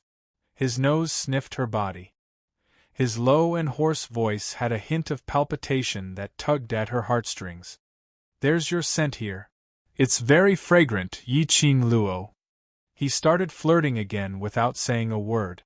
This baby can't take this kind of teasing, hey! If he couldn't take it anymore, he wouldn't be able to take it anymore. Yiqing Luo's hands around the man's neck suddenly increased in strength. Their lips touched. Diamo Xian's long eyelashes fluttered. In his eyes, there was a playful smile on the girl's face. The expression on his face became gentle. His eyes were filled with love and tenderness. He exerted a little force with his hands. He held the girl's delicate body and deepened the kiss. The fierce and lingering kiss made the temperature of the two rise. The two figures slowly disappeared into the room. When both of them fell onto the soft big bed, the man's hand was propped up on the side of the bed. From Yiqing Luo's angle, she looked at the man's handsome and elegant face. She only felt that this man was enough to make the sun, moon and stars lose their splendor. Her eyes were filled with a smile, welcoming the man's even more aggressive kiss. 9. End of this chapter. The fastest update speed, hurry up and read it. Download address. Chapter 4470. But, just as the two of them were about to continue, Yiqing Luo's hand suddenly pressed against Diamo Xian's chest. Ah Xian, wait. The young lady's voice was very soft, and between her long and narrow eyes, there was a gorgeous color. Diamo Xian's eyes congealed slightly, suppressing the heat surging in his lower abdomen. It seems something is a bit strange, Yiqing Luo said lightly. The two of them stopped moving. Coincidentally, they turned their heads and looked to the side, only to see the quilt at the foot of the bed, slightly protruding, revealing a pair of red eyes. Seeing the two of them looking over at the same time, that eye, in a swoosh, hid in the quilt. Yiqing Luo. The man turned over and got up. She sat up and directly lifted the quilt. A fluffy red bird, curled up at the foot of the bed. After the quilt was lifted, the bird spread its wings, intending to fly away. Yiqing Luo stretched out and grabbed its wings. Qi Yan. Where was the tone of the previous gentle and lovely tone? That gloomy tone was obviously angry after a good thing was disturbed. Qi Yan fluttered its little claws which had been cured, howling incessantly. Why are you angry at this sacred beast? This sacred beast did not stay here on purpose. It's you who barged in without any explanation. This sacred beast had not had time to speak, and you. Qi Yen felt extremely aggrieved. Repeat 500 words, change in 10 minutes, moi. But, just as the two of them were about to continue, Yiqing Luo's hand suddenly pressed against Diamo Xian's chest. Xian, wait. The young lady's voice was very soft, and between her long and narrow eyes there was a gorgeous color. Diamo Xian's eyes slightly congealed, suppressing the surging heat in his lower abdomen. It seems there is something a bit strange, Yiqing Luo said lightly. The two of them stopped moving. Coincidentally, they turned their heads and looked to the side, only to see the quilt at the foot of the bed, slightly protruding, revealing a pair of red eyes. Seeing the two of them looking over at the same time, that eye, in a swoosh, hid in the quilt. Yiqing Luo. The man turned over and got up. She sat up and lifted the quilt. A fluffy red bird curled up at the foot of the bed. After the bedding was lifted, the bird flapped its wings, intending to fly away. Yiqing Luo stretched out her hand and grabbed its wings. Qi Yen. Her tone was no longer as gentle and charming as before. That gloomy expression was obviously the result of anger from embarrassment after his good deed was interrupted. Qi Yen fluttered its little claws that had been healed and cried out, "Why are you being so fierce to this holy beast? I didn't stay here on purpose. You were the ones who barged in without any explanation. Before this sacred beast could say anything, you. Qi Yen felt extremely wronged. However, just as the two of them were about to continue, Yiqing Luo's hand suddenly pressed against Diamo Xian's chest. Xian, wait. The young girl's voice was very gentle, and her long and narrow eyes were filled with a gorgeous color. Diamo Xian's pupils congealed as he suppressed the surging heat in his lower abdomen. There seems to be something strange. Yiqing Luo gasped lightly. The two of them stopped moving. Coincidentally, they turned their heads and looked to the side, only to see the quilt at the foot of the bed, slightly protruding, revealing a pair of red eyes. Seeing the two of them looking over at the same time. The fastest update speed, hurry up and read it. Download address. Mobile phone reading. Chapter 4471. Yiqing Luo got up from the bed. He pulled the neatly folded new clothes to the side and put them on. He tidied up the place. She walked out of the room. It was about 10 o'clock in the morning, so it was about 10 o'clock. Diamo Xian, that pig trotter. Why was he always torturing her until she fell asleep? The next morning, he was nowhere to be seen. What a scumbag setting! Yiqing Luo ridiculed in her heart. But she was also clear that Diamo Xian was definitely rushing about because of her matters. The divine phoenix profound heart jade, the secret of the divine emperor's tomb. No matter which point it was, they were all things that could drive people crazy and greedy. Diamo Xian couldn't possibly stay by her side all the time. However, right now, she was in the Bone residence. Even if Diamo Xian wasn't always around, those people wouldn't dare to do anything to her. For now, it was still safe. After Yiqing Luo came out, Guyun quickly walked over. "Eldest young miss, you're awake?" Yiqing Luo asked. "Are they all awake?" "The guests in the first and second rooms in the east wing have already woken up. Aside from the second room, the other guests in the west wing are still resting because they chatted until midnight last night," Guyun replied. The first and second rooms of the east wing were occupied by Zhou Mo, Gui Wu, and Gui Bao. In the west wing, Long Yunzhan and Tong Ziqing were in the second wing. The other guests were referring to Qiao Jin and Huang Fusheng. Just as Yiqing Luo was about to head to the east wing, Guyun suddenly thought of something. "Oh yes, eldest miss, second young master Ren heard that you're back and has been wanting to meet you." "Ren Jianming?" "Oh right, Ren Jianming was still living in the Gu residence. After she was taken away by Zhu Wuxin, a series of events had happened. She had forgotten about Ren Jianming. When she followed Guyun to look for Ren Jianming, Yiqing Luo inquired about everything that had happened in the old city during the period when she wasn't around. After she was taken away by Zhu Wuxin, Ren Jiaming's profound grade was crippled, so it was naturally impossible for them to bring him along to search for Yiqing Luo's whereabouts. Therefore, Ren Jiaming had been locked up in the Gu residence. Ren Jiaming should be in the Gu residence. At first, it didn't cooperate. He was worried about Yiqing Luo and wanted to escape to find out news about her. However, he was caught by Gong Xiaozhu this time, and she almost pressed him down in an alley and raped him. Fortunately, Gu Yun discovered it in time and rushed over with the Gu residence's secret guards, saving Ren Jiaming's innocence. After this incident, Ren Jiaming was quiet for a while. But after the news of Yiqing Luo's divine phoenix profound heart jade and the divine emperor's tomb spread, all the major forces that had come to participate in the excellence list were in a frenzy. All of them were eyeing Yiqing Luo covetously. The entire city was in an uproar, researching on how to capture Yiqing Luo, how to dig out her profound heart jade, how to obtain the secret of the divine emperor's tomb, etc. Ren Jiaming panicked again. Once again, he quietly left the Gu residence. This time, he did not meet Gong Shizhu. However, he bumped into Ren Jianying. If not for the fact that Bone Lord had returned early because of the Palace of Gloomy Shadows plotting against him, and because Ren Jiaming was someone whom Yiqing Luo wanted to keep, Bone Lord saved him in passing. Ren Jiaming reckoned that he wouldn't be able to live until now. He listened to Gu Yun talk about Ren Jiaming's recent matters. Yiqing Luo couldn't help but sigh. This Ren Jiaming is really plagued with disasters. No matter what he did, he would always get into trouble.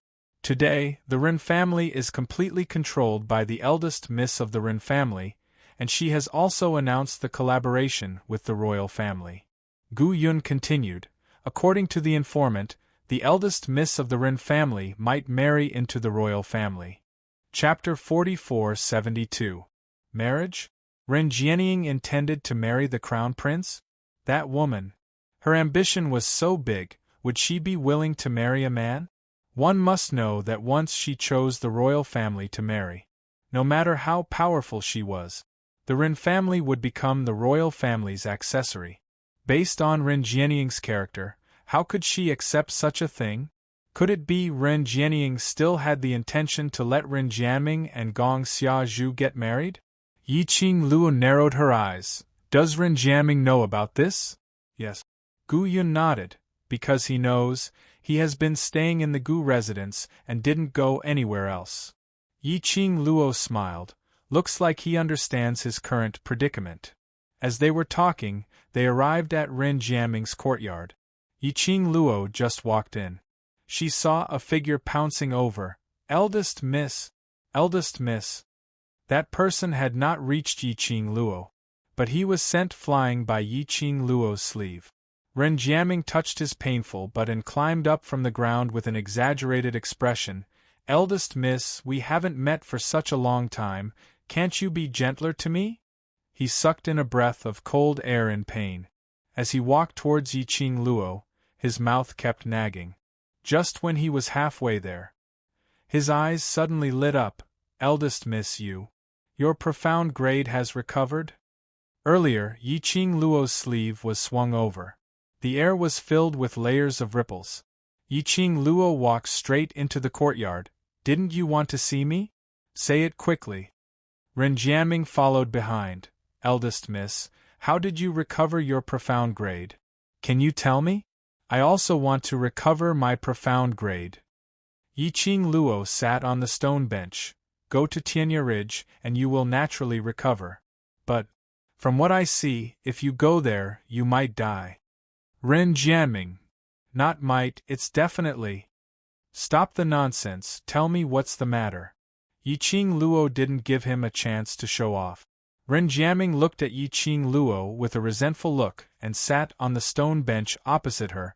As a friend, I'm worried about you, all right?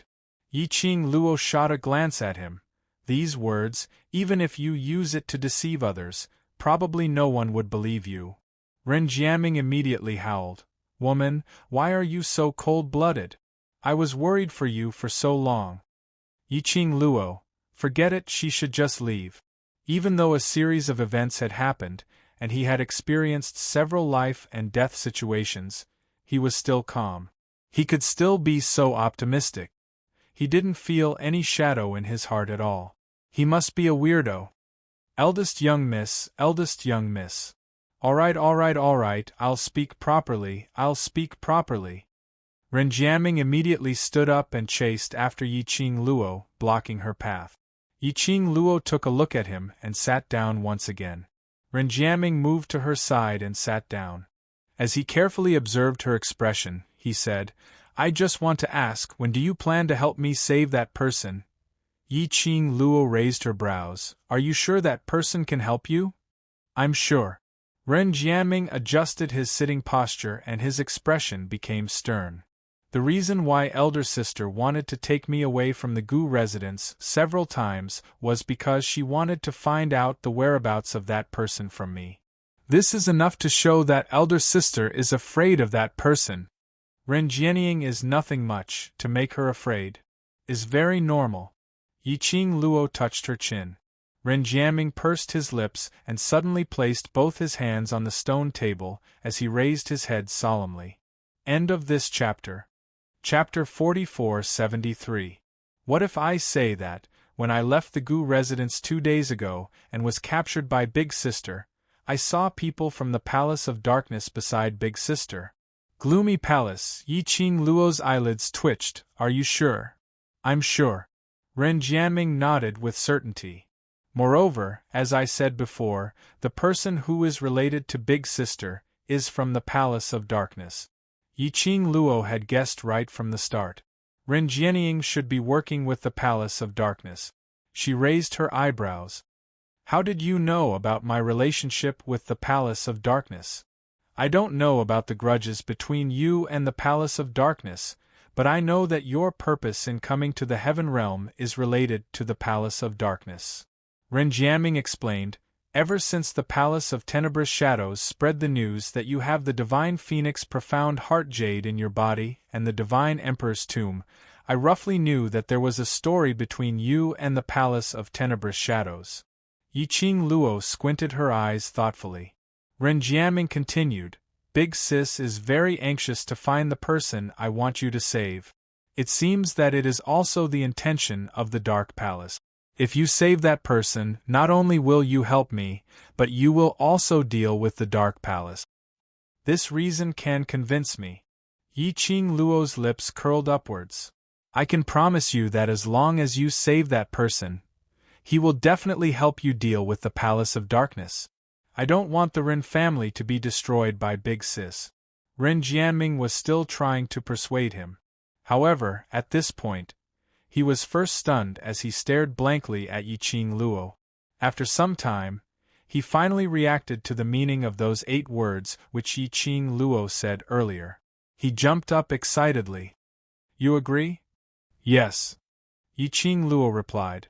Ren Jiaming's excitement was evident in his words. You? Eldest miss, I'm really grateful to you. You're the savior of the Ren family.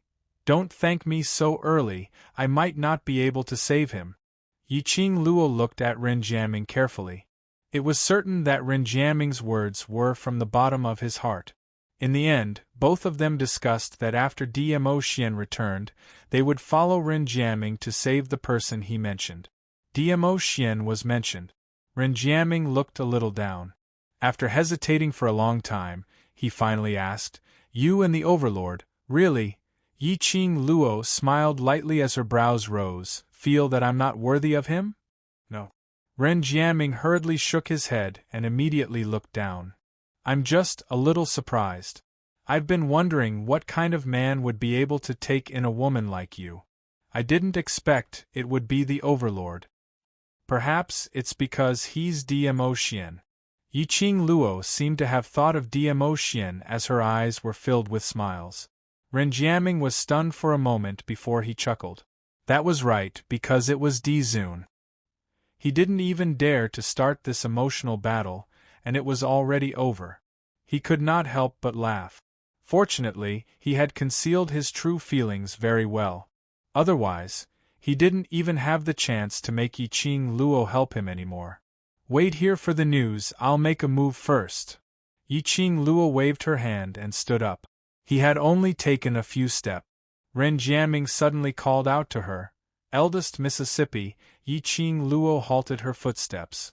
"The rumors about the Palace of Seclusion. Is it true?"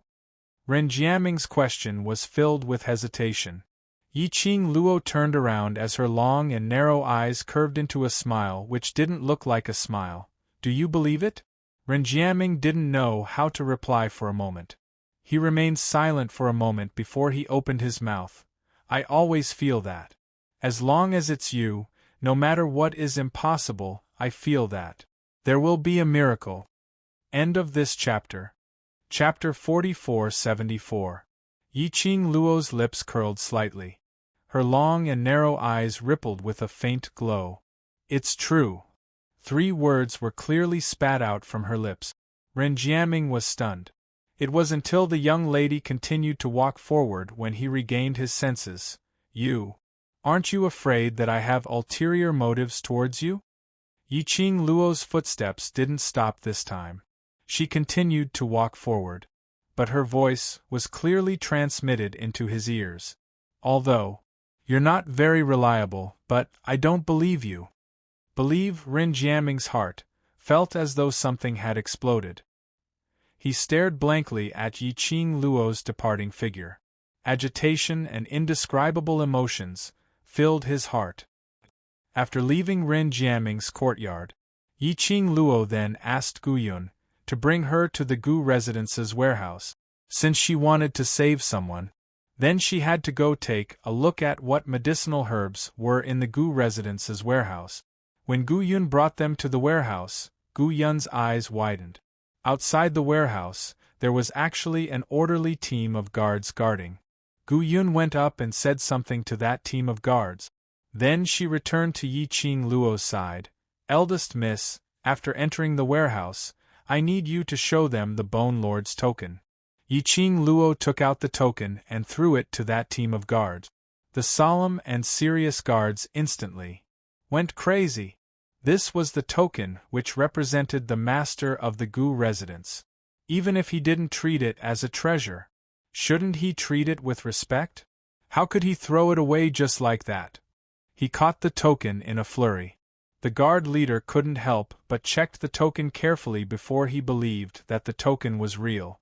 Yiqing Luo took back the token and entered the warehouse alone. She tossed the token in her hand and her fingertips rubbed the top 2 times. Until now, she still didn't understand the reason why Blood-Bone Barbaric King passed the token to her. And that sentence which he asked Gu Yun to pass to her, what did it mean? What was called? She wanted to ask him the answer. Could she find the answer from this token? How would he know what she wanted to ask? A token, how was it going to answer her question? She was really annoyed with this kind of behavior, not being able to say it out directly.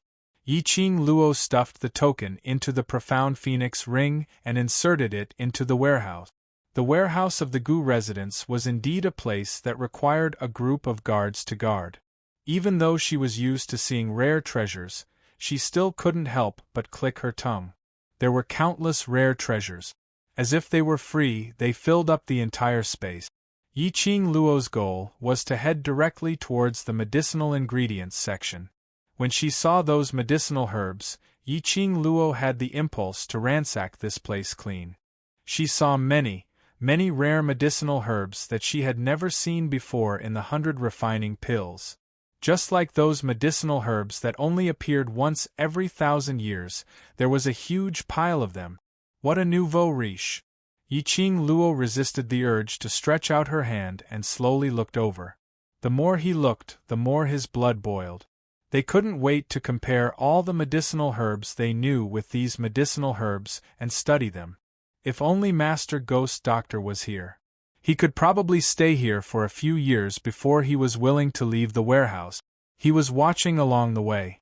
For a moment, he did not notice his feet. A protruding object bumped into her foot. Yiqing Luo staggered as she fell forward. Her reaction was swift as she steadied herself, avoiding the consequence of falling flat on her face. If she fell, Chapter 44-75. Yiqing Luo turned her head back to see what had tripped her. She lowered her head to take a look. It was a wooden box. It looked old and covered with dust. Yiqing Luo leaned over. Although there were many rare treasures in the Gu residence's warehouse, so much that it made one dazzled. But every single item was neatly placed. Why would there be a wooden box in this medicinal herb area? But something that would appear in the Gu residence's warehouse. It was definitely a treasure. Yiqing Luo lifted her leg and gave it a kick. She didn't hear any sound from inside. Yiqing Luo didn't smell any strange smell from the box. She tentatively stretched out her hand and poked the wooden box. After confirming that there were no hidden weapons in the wooden box, she then moved the wooden box in front of her. She raised her palm and the profound wave rippled, blowing away the thick layer of dust on top of the wooden box. The rectangular wooden box had an extremely complicated and ceremonial totem on top, winding around the entire box. Yiqing Luo's fingertip rubbed on the totem. If she didn't see it wrongly, these totems seemed to be similar to the totems on the murals of the Divine Emperor that she had seen before, but they were different in approach. But if she looked closely, it wasn't similar at all. There was a kind of imitation feeling. Yiqing Luo picked up the wooden box and sized it up. There was no lock on the wooden box, but she couldn't open it no matter what. Strange and strange. Yiqing Luo turned the wooden box over and over, checking it thoroughly. She couldn't find a way to open the box. Yiqing Luo might as well throw the wooden box into the profound phoenix ring. Forget it, bring it out first and ask Xian when he returns. She had just kept the wooden box. Just as she was about to get up, out of the corner of his eye, he was suddenly blinded by a bright light from a certain spot. That was the direction where she had tripped over the wooden box and almost fell. If she had really fallen onto the ground, she might have discovered. From that corner, a faint and bright light shone out. Light? In the warehouse, every area was illuminated by luminous pearls. Coincidentally, the luminous pearls in the medicinal herb area were placed closer to the front. The position where Yiqing Luo was standing now, the light wasn't that bright. Because of that, the light in the corner was slightly more obvious. Yiqing Luo raised her brows slightly. Could it be that someone wanted to dig a tunnel and steal something from the warehouse? No, if there really was something, the group of guards outside the door would have noticed it immediately. Yiqing Luo thought for a moment and walked towards the direction of the light. Just as he approached, she furrowed her brows. The light came from a hole about the size of a fingertip in the corner of the wall, and when she just got close, from the entrance of the cave, he felt it was an extremely weak response. F***ck. It was Qi Yan. This feeling made Yiqing Luo go into a daze. After that guy was thrown out by Dmo Xian last night, he didn't return to her pet space. It's just a bird. Where did it go to wander? Yiqing Luo leaned towards the entrance of the cave and looked over against the light. On the other side of the cave, the candlelight flickered and it was a little dim. A slender figure was elongated under the flickering candlelight. Swaying, he walked towards a certain place step by step. The feeling of the shadow staggering made Yiqing Luo feel a little strange. Following the footsteps of that figure, the candlelight illuminated the surroundings. Yiqing Luo saw it clearly. That was a treacherous and eerie ancestral hall. Countless tablets, under the illumination of the candlelight, appeared extremely treacherous. Bone Residence Ancestral Hall? Yiqing Luo raised her brows in interest. Bone Lord. Was really someone from the Heaven Realm? Chapter 44-76. Otherwise, there wouldn't be so many tablets in the Gu Residence's Ancestral Hall. But that figure, who was he? Why did he appear in the Gu Residence's Ancestral Hall? And Qi Yan, that bastard, why was he in the Gu Residence's Ancestral Hall? Yiqing Luo's gaze swept across the surroundings but didn't see any trace of Qi Yan. She frowned and used her consciousness to call out to Qi Yan. Her divine sense was actually blocked by a barrier. She couldn't communicate with Qi Yan at all. This kind of situation Qi Yen must have done it on purpose to cut off the spiritual link between them. What on earth was he trying to do? Yiqing Luo searched around. She didn't find any place from the warehouse to the ancestral hall. She couldn't possibly break through this place, right? She probably hadn't reached the ancestral hall yet. She would be taken away by the team of guards outside. Moreover, there were so many rare treasures here. Break through the warehouse. These precious medicinal herbs would be lost. Yiqing Luo decided to leave the warehouse and find Gu Yun to understand more before heading to the ancestral hall openly. Just as she was about to leave, coincidentally, the figure in the ancestral hall slowly turned around. A strange and horrifying face appeared in Yiqing Luo's pupils. The candle flame flickered, contrasting with the curved black blood on that face. She could even vaguely see the eerie white bones with black qi. That face. It couldn't be called a face anymore. Bai Mei. That face was exactly the Bai Mei who didn't have any young lady's skin on. Didn't she throw Bai Mei into the room guarded by the Gu residence's secret guards?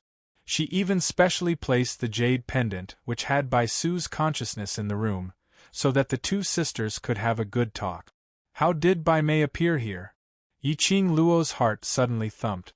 Bai Mei would absolutely not take such a big risk and run to the Gu residence's ancestral hall for no reason. Especially she didn't even bother to conceal her own face. To Bai Mei, appearance was everything she insisted on. Yiqing Luo dismissed the idea of letting Gu Yun lead her to the Gu residence's ancestral hall. If she swaggered over, it would only attract Bai Mei's attention. She wanted to see what Bai Mei was trying to do. The ancestral hall wasn't big. Yiqing Luo could see Bai Mei's every move clearly from this hole. Bai Mei's steps were obviously very unsteady. However, he still forced himself to walk around the ancestral hall. It seemed to be searching for something. He walked around the ancestral hall and searched around it. Bai Mei seemed to be a little impatient. That terrifying face of his was distorted. He quickened his pace. She hurriedly walked around the ancestral hall once more. Even the spirit tablets on the table were carefully examined. Finally, he bent down and crawled under the table where the memorial tablets and offerings were placed. Again there was nothing. She angrily crawled out from under the table. He did not care about the dust on his clothes. With a twisted face, he bared his teeth and glared angrily as he searched the surroundings once more. His movements became much more violent. Yiqing Luo's brows rose as she was rather curious. What was Bai Mei looking for in the Gu residence's ancestral hall? Bai Mei could be considered a member of the Palace of Darkness now. Her current actions should be a mission issued by the Palace of Darkness. Only the Palace of Darkness could intervene to help. Bai Mei, who was already at Heaven's Boundaries Ridge, surrounded by various powerhouses and was on the verge of death, was able to avoid the Gu residence's secret guards and escape from the room. Chapter 4477. Yu Palace wanted Bai Mei to search for something in the Gu residence's ancestral hall. Yiqing Luo stared at it for a while longer. After Bai Mei searched a few rounds, her emotions became more and more irritable. But she didn't give up as she continued searching in the ancestral hall. Where on earth is this damn thing? Bai Mei clenched her teeth and spat out the words. She clenched her fist and slammed it on the ground. She didn't know what she had punched. She cried out in pain as she immediately hugged her own hand and stood up abruptly, raising her hand in front of her eyes to check. But her actions were too rough and swift. The moment she stood up, she suddenly knocked against the cabinet by the side. The memorial tablets on the table immediately swayed and fell to the ground with a pitter-patter. The sound of things crashing and falling was extremely clear in the quiet ancestral hall. Who is it? There's a sound from the ancestral hall. Let's go over and take a look. Outside the warehouse, Yiqing Luo could faintly hear the anxious voice of the guards. Bai Mei, who was in the ancestral hall, naturally heard these words. Her eyes sunk. Under the flickering candlelight, that face became even more twisted and terrifying. She quickly stood up and wanted to escape from the ancestral hall. But the next moment, In that fallen memorial tablet, a faintly discernible glow flickered. Even though it was separated by a wall, Yiqing Luo could clearly feel a burst of profound wave coming from the memorial tablet. Bai Mei apparently sensed this as well. There was an obvious change in her gaze. She suddenly grinned as her eyes revealed a greedy desire. Finally found it. Bai Mei totally disregarded the fact that there were guards rushing over. She speedily dashed towards the direction of that faint glow. Could that be the thing that Bai Mei was looking for? She must not let her get her way. Yiqing Luo's feet moved as she immediately dashed out of the warehouse. The guards outside the door had yet to speak to Yiqing Luo. They saw Yiqing Luo's figure was like lightning as she dashed towards the other end of the warehouse. But which was the instance when Yiqing Luo dashed out of the warehouse? In the dim ancestral hall, a fiery red little figure dashed out speedily. Just as Bai Mei was about to come into contact with that dim light, the raging flames that were mixed with boundless profound energy swept in front of Bai Mei. She blocked Bai Mei's way, and the remaining power of the raging flames was shocking. The memorial tablets on the table fell to the ground. "Get lost!" Bai Mei shouted in a hoarse voice. She glared at the palm-sized bird that was spreading its wings and bared her fangs. Qi Yan sneered. "You dare to do little things behind the master of this sacred beast. This sacred beast will burn you." It flapped its wings fiercely. The hurricane swept over. When he arrived in front of Bai Mei, the hurricane suddenly turned into two fire dragons. It bared its fangs and brandished its claws at Bai Mei. In an instant, Bai Mei's soft black hair curled up from the heat of the raging flames. Bai Mei's face contorted when she smelled the burning smell. She grabbed at her hair with both hands. After feeling the burnt roots of the hair, his entire face was filled with a strong murderous aura. Bang! Bai Mei's palm wind surged as a thick black qi filled the entire space. Qi Yan swiftly evaded it. As the phoenix feathers moved, they flickered with a colorful fiery light. After it was thrown out by the Overlord, it saw Bai Mei sneakily circling around the Gu residence. It had been following Bai Mei. Chapter 4478. Indeed, this woman was trying to do something behind Yiqing Luo's back. Qi Yan flapped its wings and flew upwards. It wanted to settle this woman with its own power. Then it would bring this woman back, and let the Overlord know how powerful it was. Humph, let's see when he casually throws it. How would its master beat him up? Just as it was thinking about this, a gust of black yin qi, like a dense spider web, started to wrap around everything in its surroundings. Qi Yan's little body was still in the midst of its complacent imagination when it suddenly crashed into the yin qi. In an instant, a hole was corroded on the phoenix feathers which were like flowing light. Qi Yan cried out in pain. It spat out a flame from its mouth. It tried to disperse all the yin qi around it. Unfortunately, the layers of yin energy simply couldn't burn through the barrier at all. Instead, it went against the flame which it spat out and wrapped around it. It was like a bloody mouth which was opened wide. Scarlet flames, scarlet eyes widened, and a mournful cry came from its sharp mouth. What kind of ghostly yin qi was this?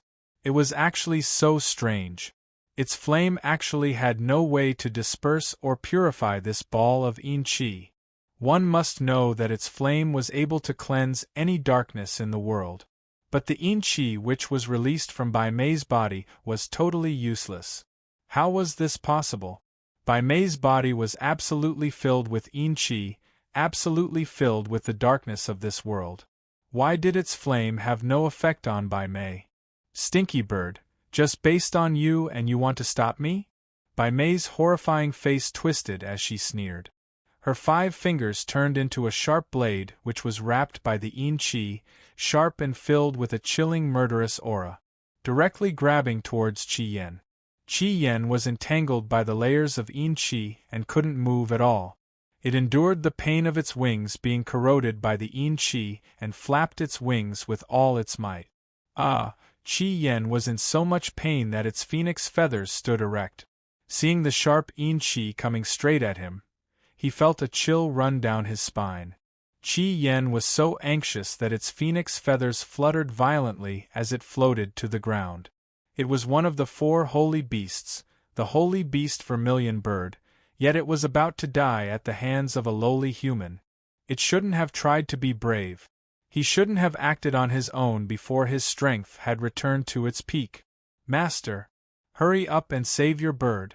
If you don't save the bird, you won't have a bird anymore. Qi Yen kept howling in his heart. He had not expected that before he died. He wasn't thinking about his 3 brothers, but Yi Qing Luo. Bai Mei. It was a slightly cold voice that emitted a chilling intent. In this quiet ancestral hall, it was treacherous and sinister. After that, the door to the ancestral hall was suddenly kicked open. In front of Bai Mei's eyes, an afterimage that looked like a sunset flashed past. He felt a dull pain in his chest as he was sent flying by a powerful force. The young girl was dressed in a fiery red robe, and she exuded a noble and lofty aura. Bai Mei felt a sharp pain in her chest. She looked at the newcomer in disbelief. His gaze collided with the girl's cold and disdainful gaze. She only felt that she had been despised by Yi Qing Luo. "How dare you touch my beast?" The young girl's pink lips curled up coldly as her smile was like a blooming poppy. Immediately after, she didn't look at Bai Mei. Her body turned slightly. She stretched out both her hands towards Qi Yen, who was entangled by the yin qi. Wherever her hand went. Chapter 4479. Just like the purification function, she rescued Qi Yen from the dense evil qi. Her fingers touched the place where Qi Yen was corroded by the evil qi. There was a hint of coldness in her eyes. There was a bit of fierceness and sharpness in it. She held Qi Yen in her arms. Her cold and charming eyes were slightly raised, and her gaze fell on Bai Mei. 4 eyes met.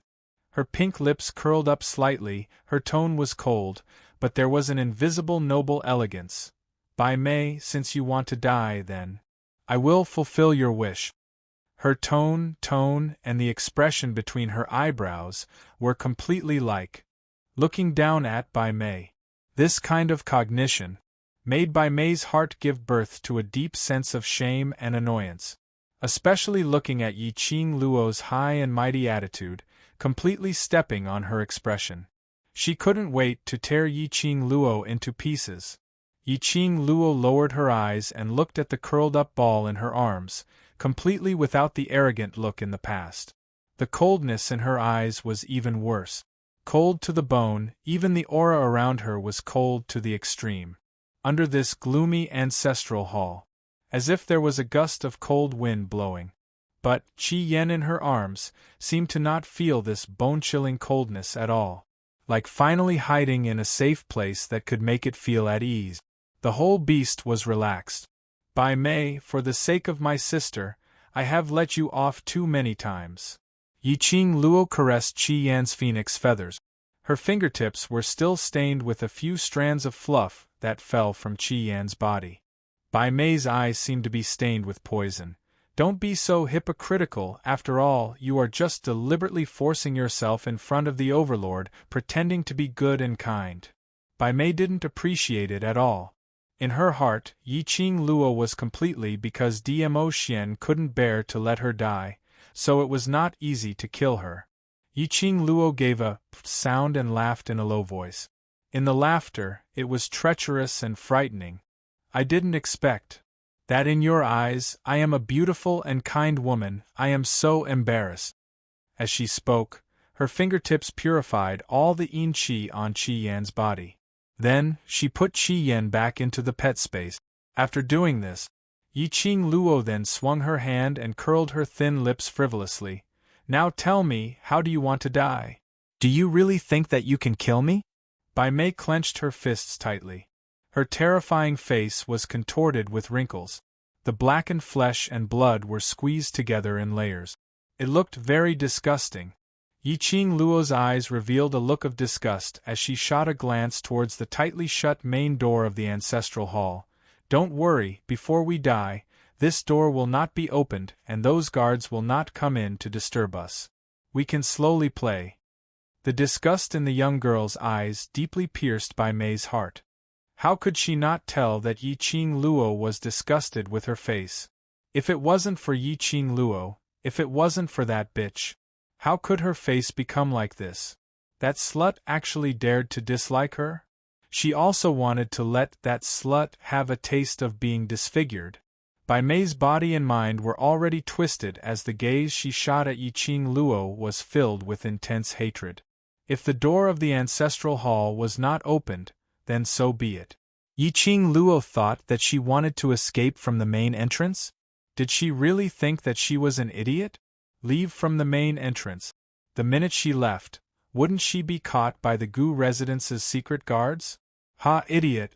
Bai Mei clenched her fists tightly as her peripheral vision shot a glance towards the ancestral hall's cabinet. Following that, she leapt upwards. Download address. Phone reading. Chapter 4480. A sinister black chi shot out from Bai Mei's palm. The dense profound glow merged with the sinister chi. Following that, a dense and horrifying attack was unleashed directly towards Yi Qing Luo's face. Huff huff huff, the frenzied profound glow slapped everything around it. The only table in the ancestral hall also made a crashing sound from the impact. The spirit tablets which had fallen onto the ground were also knocked against each other. Yi Qing Luo squinted her eyes slightly as she speedily avoided Bai Mei's attack. The glower flame fan on her fingertips opened up as a burst of profound wave collided with Bai Mei's attack. But Bai Mei had no intention to continue fighting with Yi Qing Luo. After she had unleashed a powerful offensive, she suddenly felt a chill down her spine. She speedily turned around and dashed towards the table where the spirit tablets were placed. On the table, the faint profound glow was still faintly flickering. Bai Mei took a few steps forward and dashed over. Her hand pressed on that piece of table. Feeling the faint glow inside and the profound chi which was emitted, she couldn't help but twitched her lips as she looked towards the front where the profound wave was surging. Yi Qing Luo. Do you really think that you can make me stay? TSK, TSK, TSK, wait till I get my hands on this thing, I will kill you, kill you. She laughed maniacally as her hand had already stretched out towards that faint glow. Just at this moment, suddenly, a slender hand was placed on Bai Mei's wrist. Aren't you hooting about how powerful you are? Why are you trying to escape? Not knowing when, the young lady had already broken through that profound glow and stood in front of her. Bai Mei was stunned for a moment. Yi Qing Luo, when did she rush over? Do you think that I can't tell what your motive is? Yi Qing Luo laughed lightly. Don't be silly, I've said this before. You're the one who asked for it. So you should bear the consequences. Bai Mei intentionally unleashed a terrifying and extreme cold attack. Just to attract her attention. And then she left quietly. She would rush to the ancestral hall. It was because Bai Mei had discovered the dim light on the cabinet in the ancestral hall. That was obviously what Bai Mei was looking for. How could she possibly let her guard down? At the moment when Bai Mei moved, a figure suddenly appeared. She immediately sensed Bai Mei's intention. Yi Qing Luo's fingertips suddenly tightened as her lips curled into an arc, adding a tinge of treacherous coldness. Bai Mei, why don't you tell us? What mission has the Palace of Seclusion arranged for you? Bai Mei's horrifying face contorted in pain. Bitch, let go of me. She suddenly let out a blood-curdling scream. Yi Qing Luo's hand which was clasping her arm suddenly increased her strength, and only a "Kacha" sound was heard as her bones were broken. Why can't you be obedient? Yi Qing Luo smiled so much that her brows were filled with a sinister air. Prisoners shouldn't flaunt their momentary happiness. You might feel good with your mouth, but your body will have to suffer. This time, Bai Mei was very obedient. Gritting his teeth, he didn't dare to say another word. Yi Qing Luo was still smiling. Have you thought it through? Do you want to answer my question?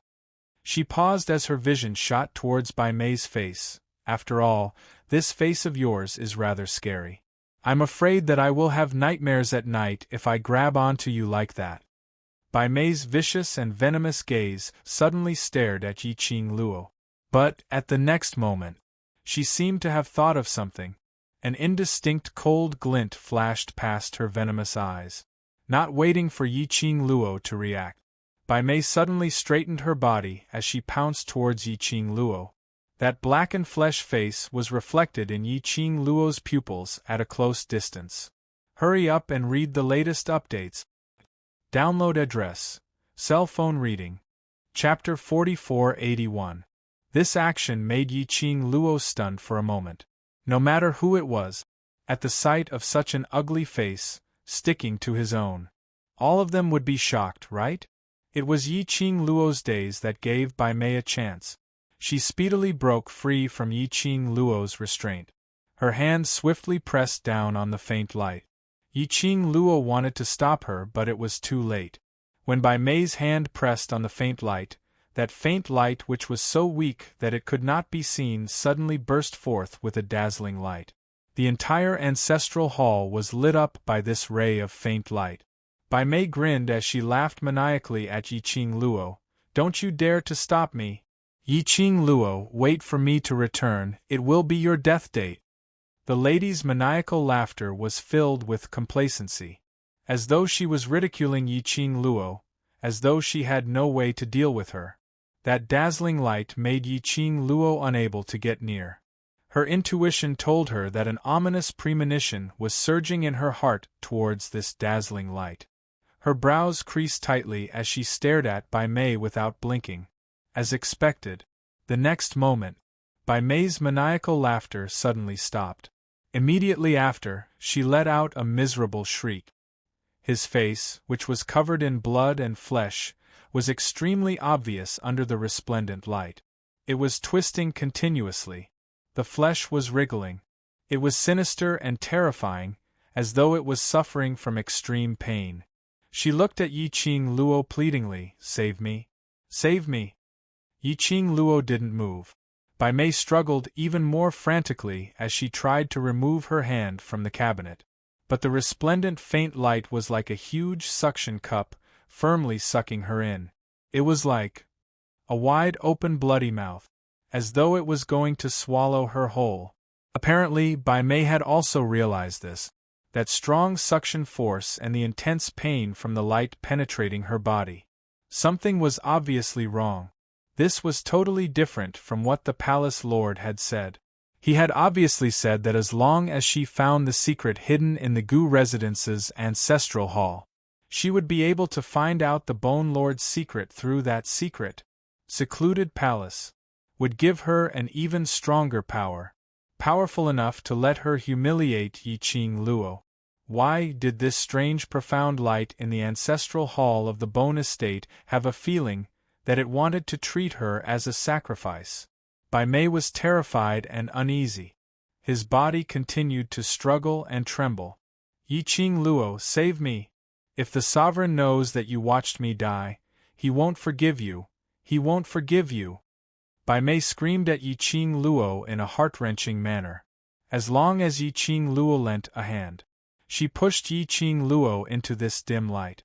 Let Yiqing Luo become the sacrificial offering.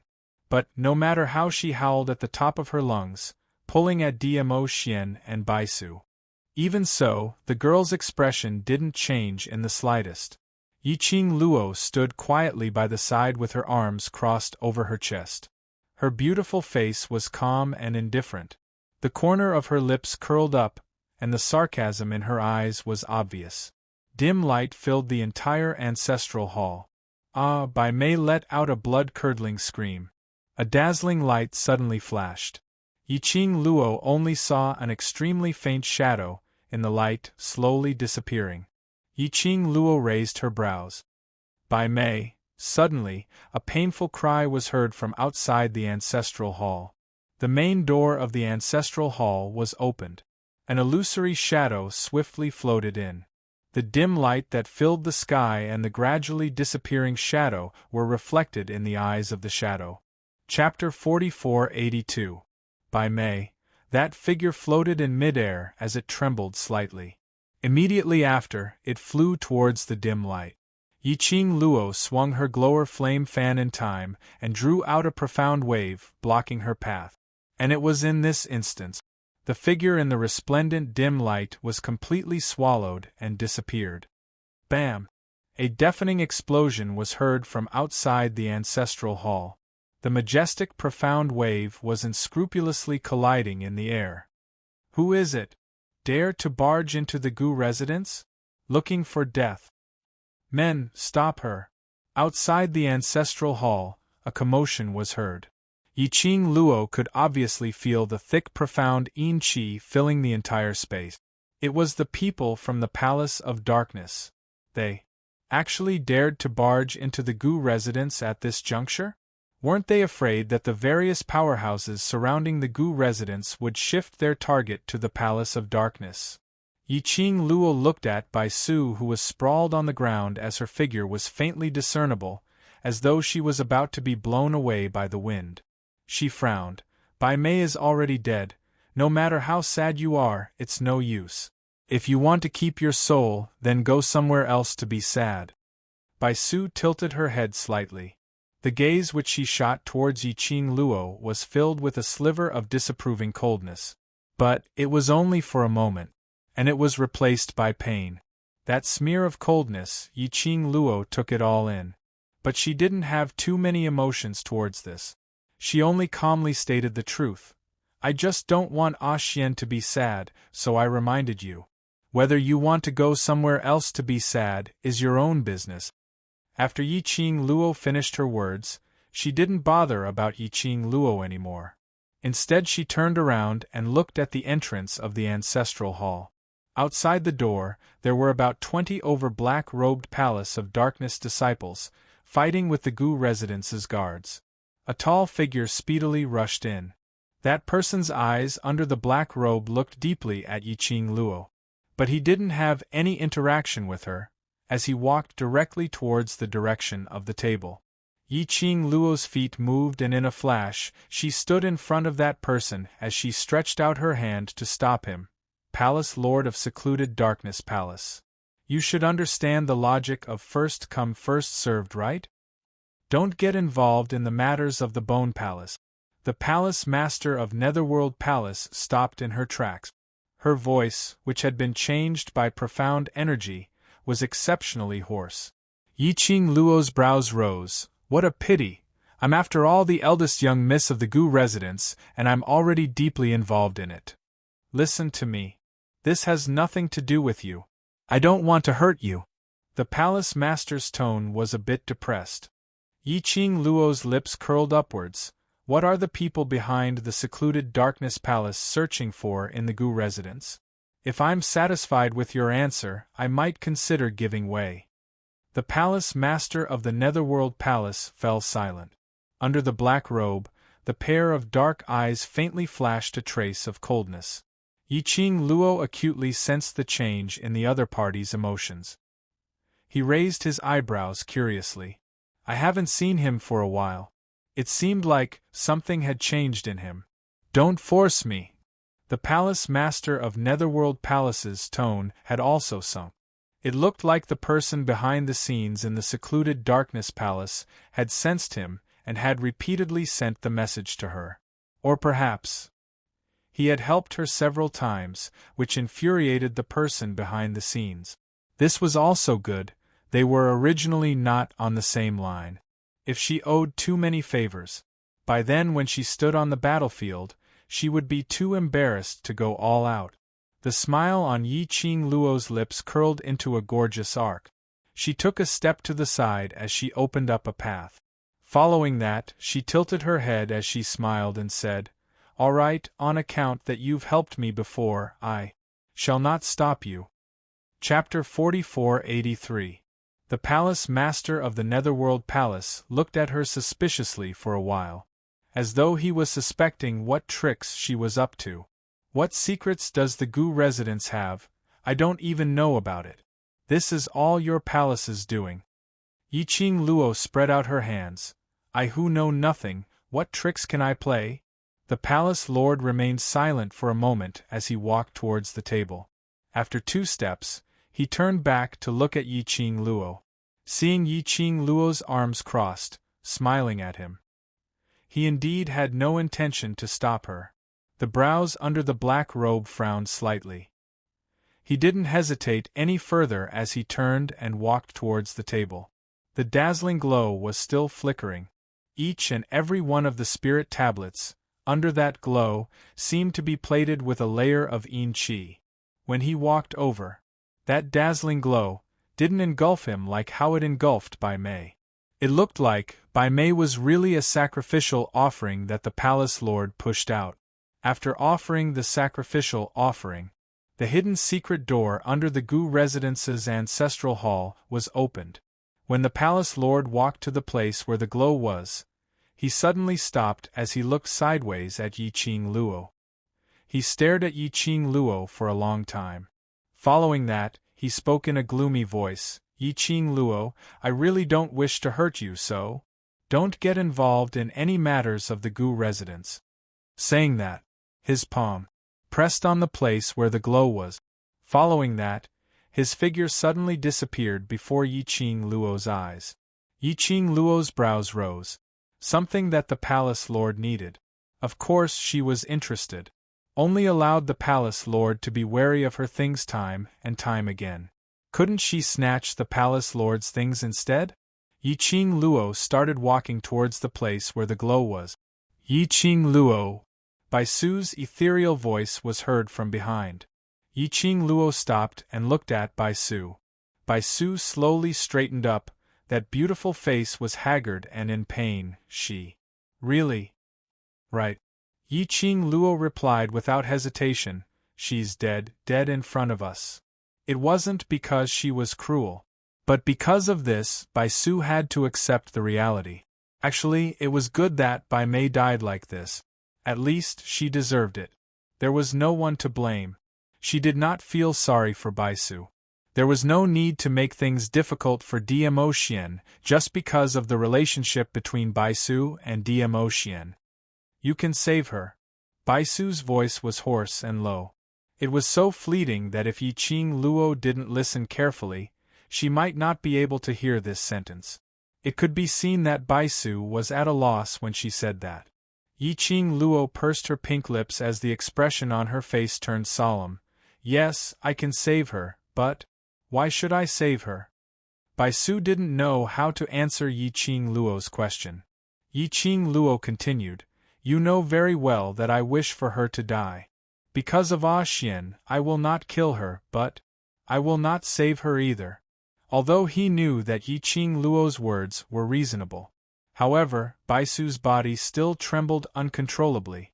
Yiqing Luo's expression remained calm. "Moreover, you know very well what kind of person your sister is. If I really save her, then the person who died now would be me." How could she not tell that when Bai Mei asked for help, her eyes were filled with schemes and viciousness? When Bai Su heard that, she suddenly raised her head. She opened her mouth to refute. But when the words reached her mouth, there was no way to refute. Chapter 4484. That was right. If Yiqing Luo were to strike, Bai Mei would definitely drag Yiqing Luo to death together. The reason why Bai Mei was able to survive till now was not because of her infatuation with DMO Xian. Instead, her hatred towards Yiqing Luo.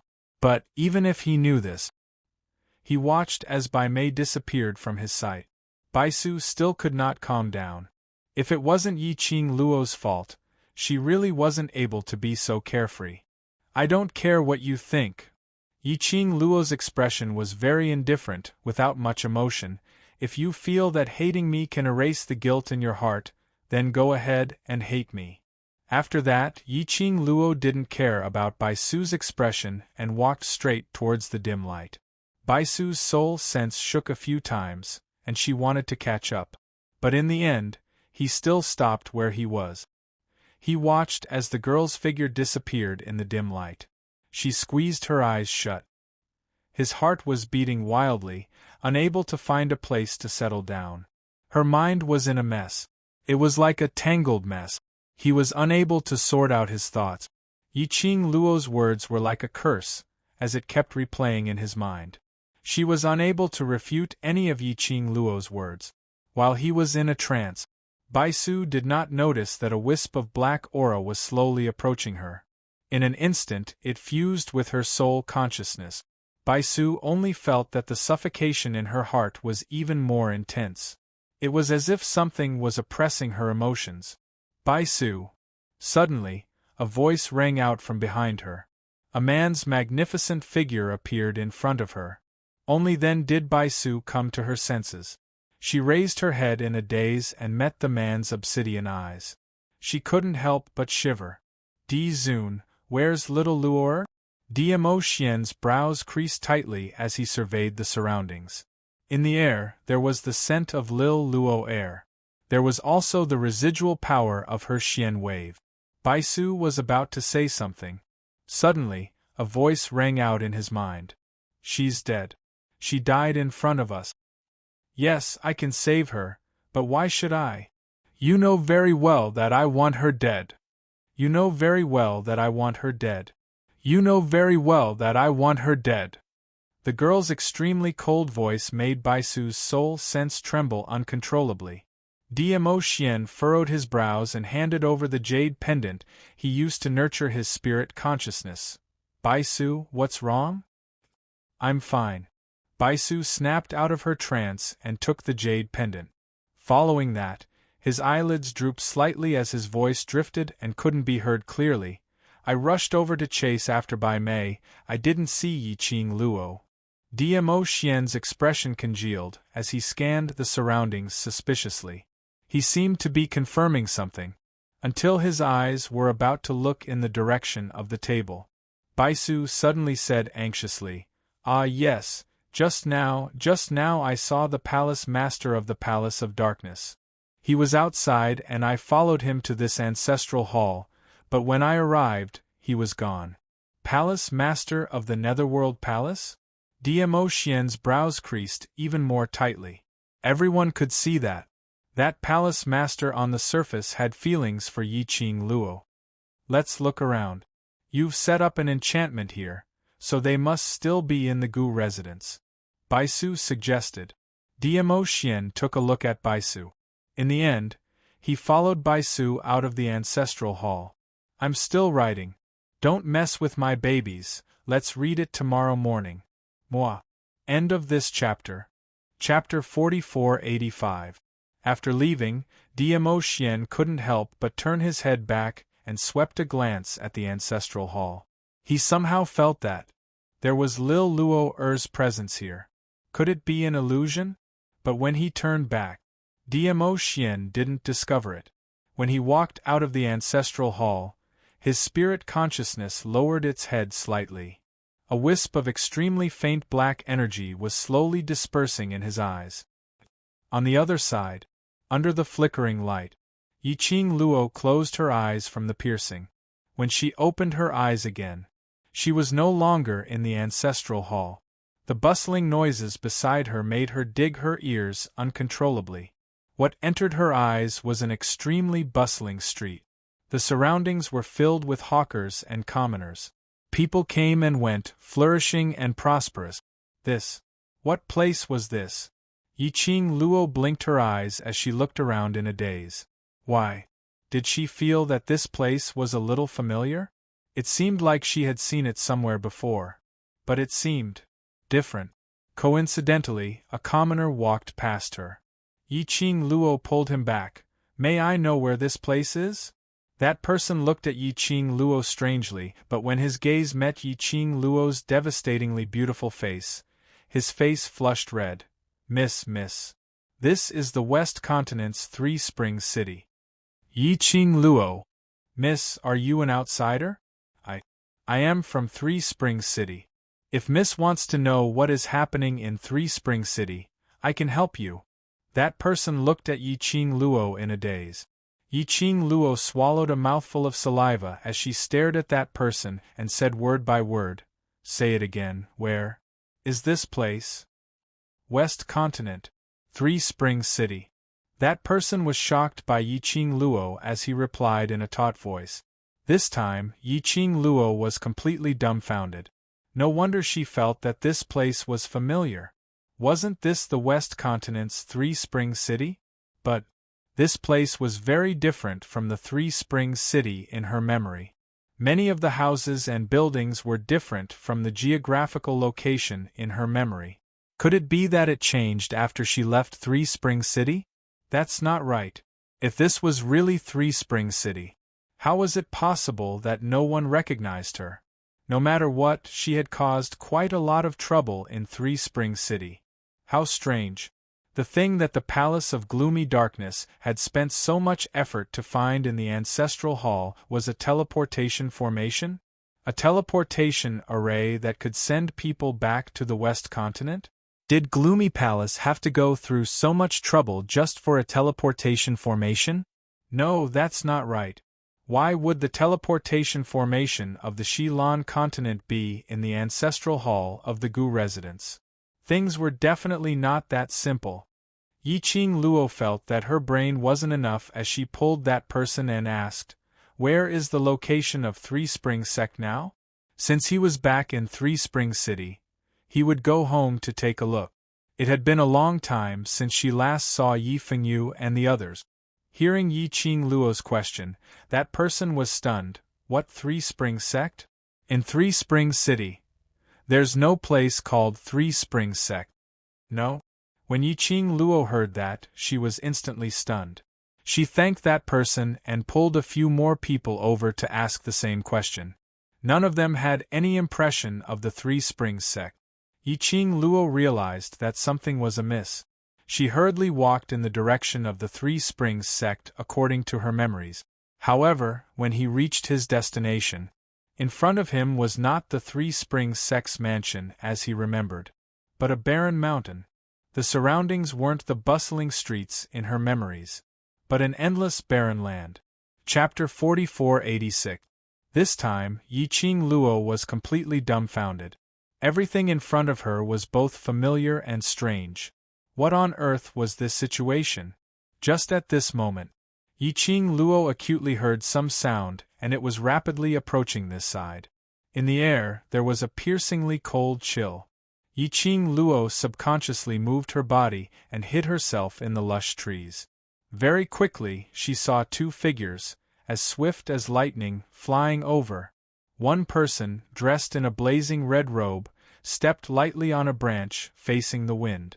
A red veil covered her face, but it made her look like a fairy descending to earth, independent of the world. And floating in midair, facing the red-robed woman, was a man in a green robe.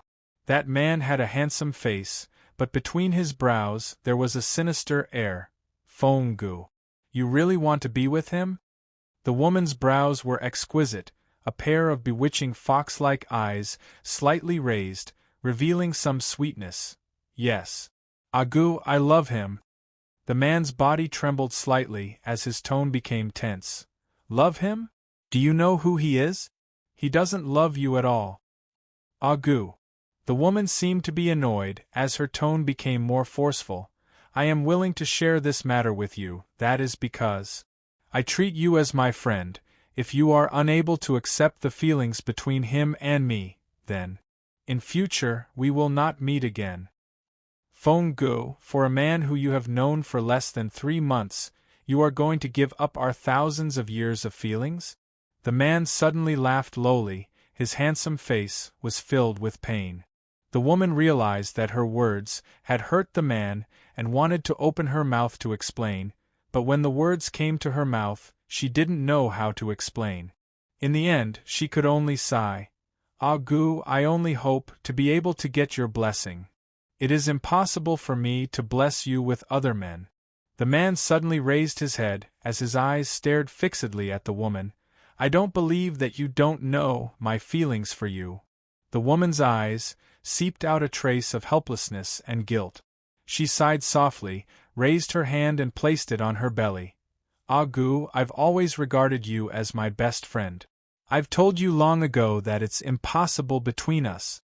I already have his flesh and blood here. These words were like a clap of thunder that struck the man's mind.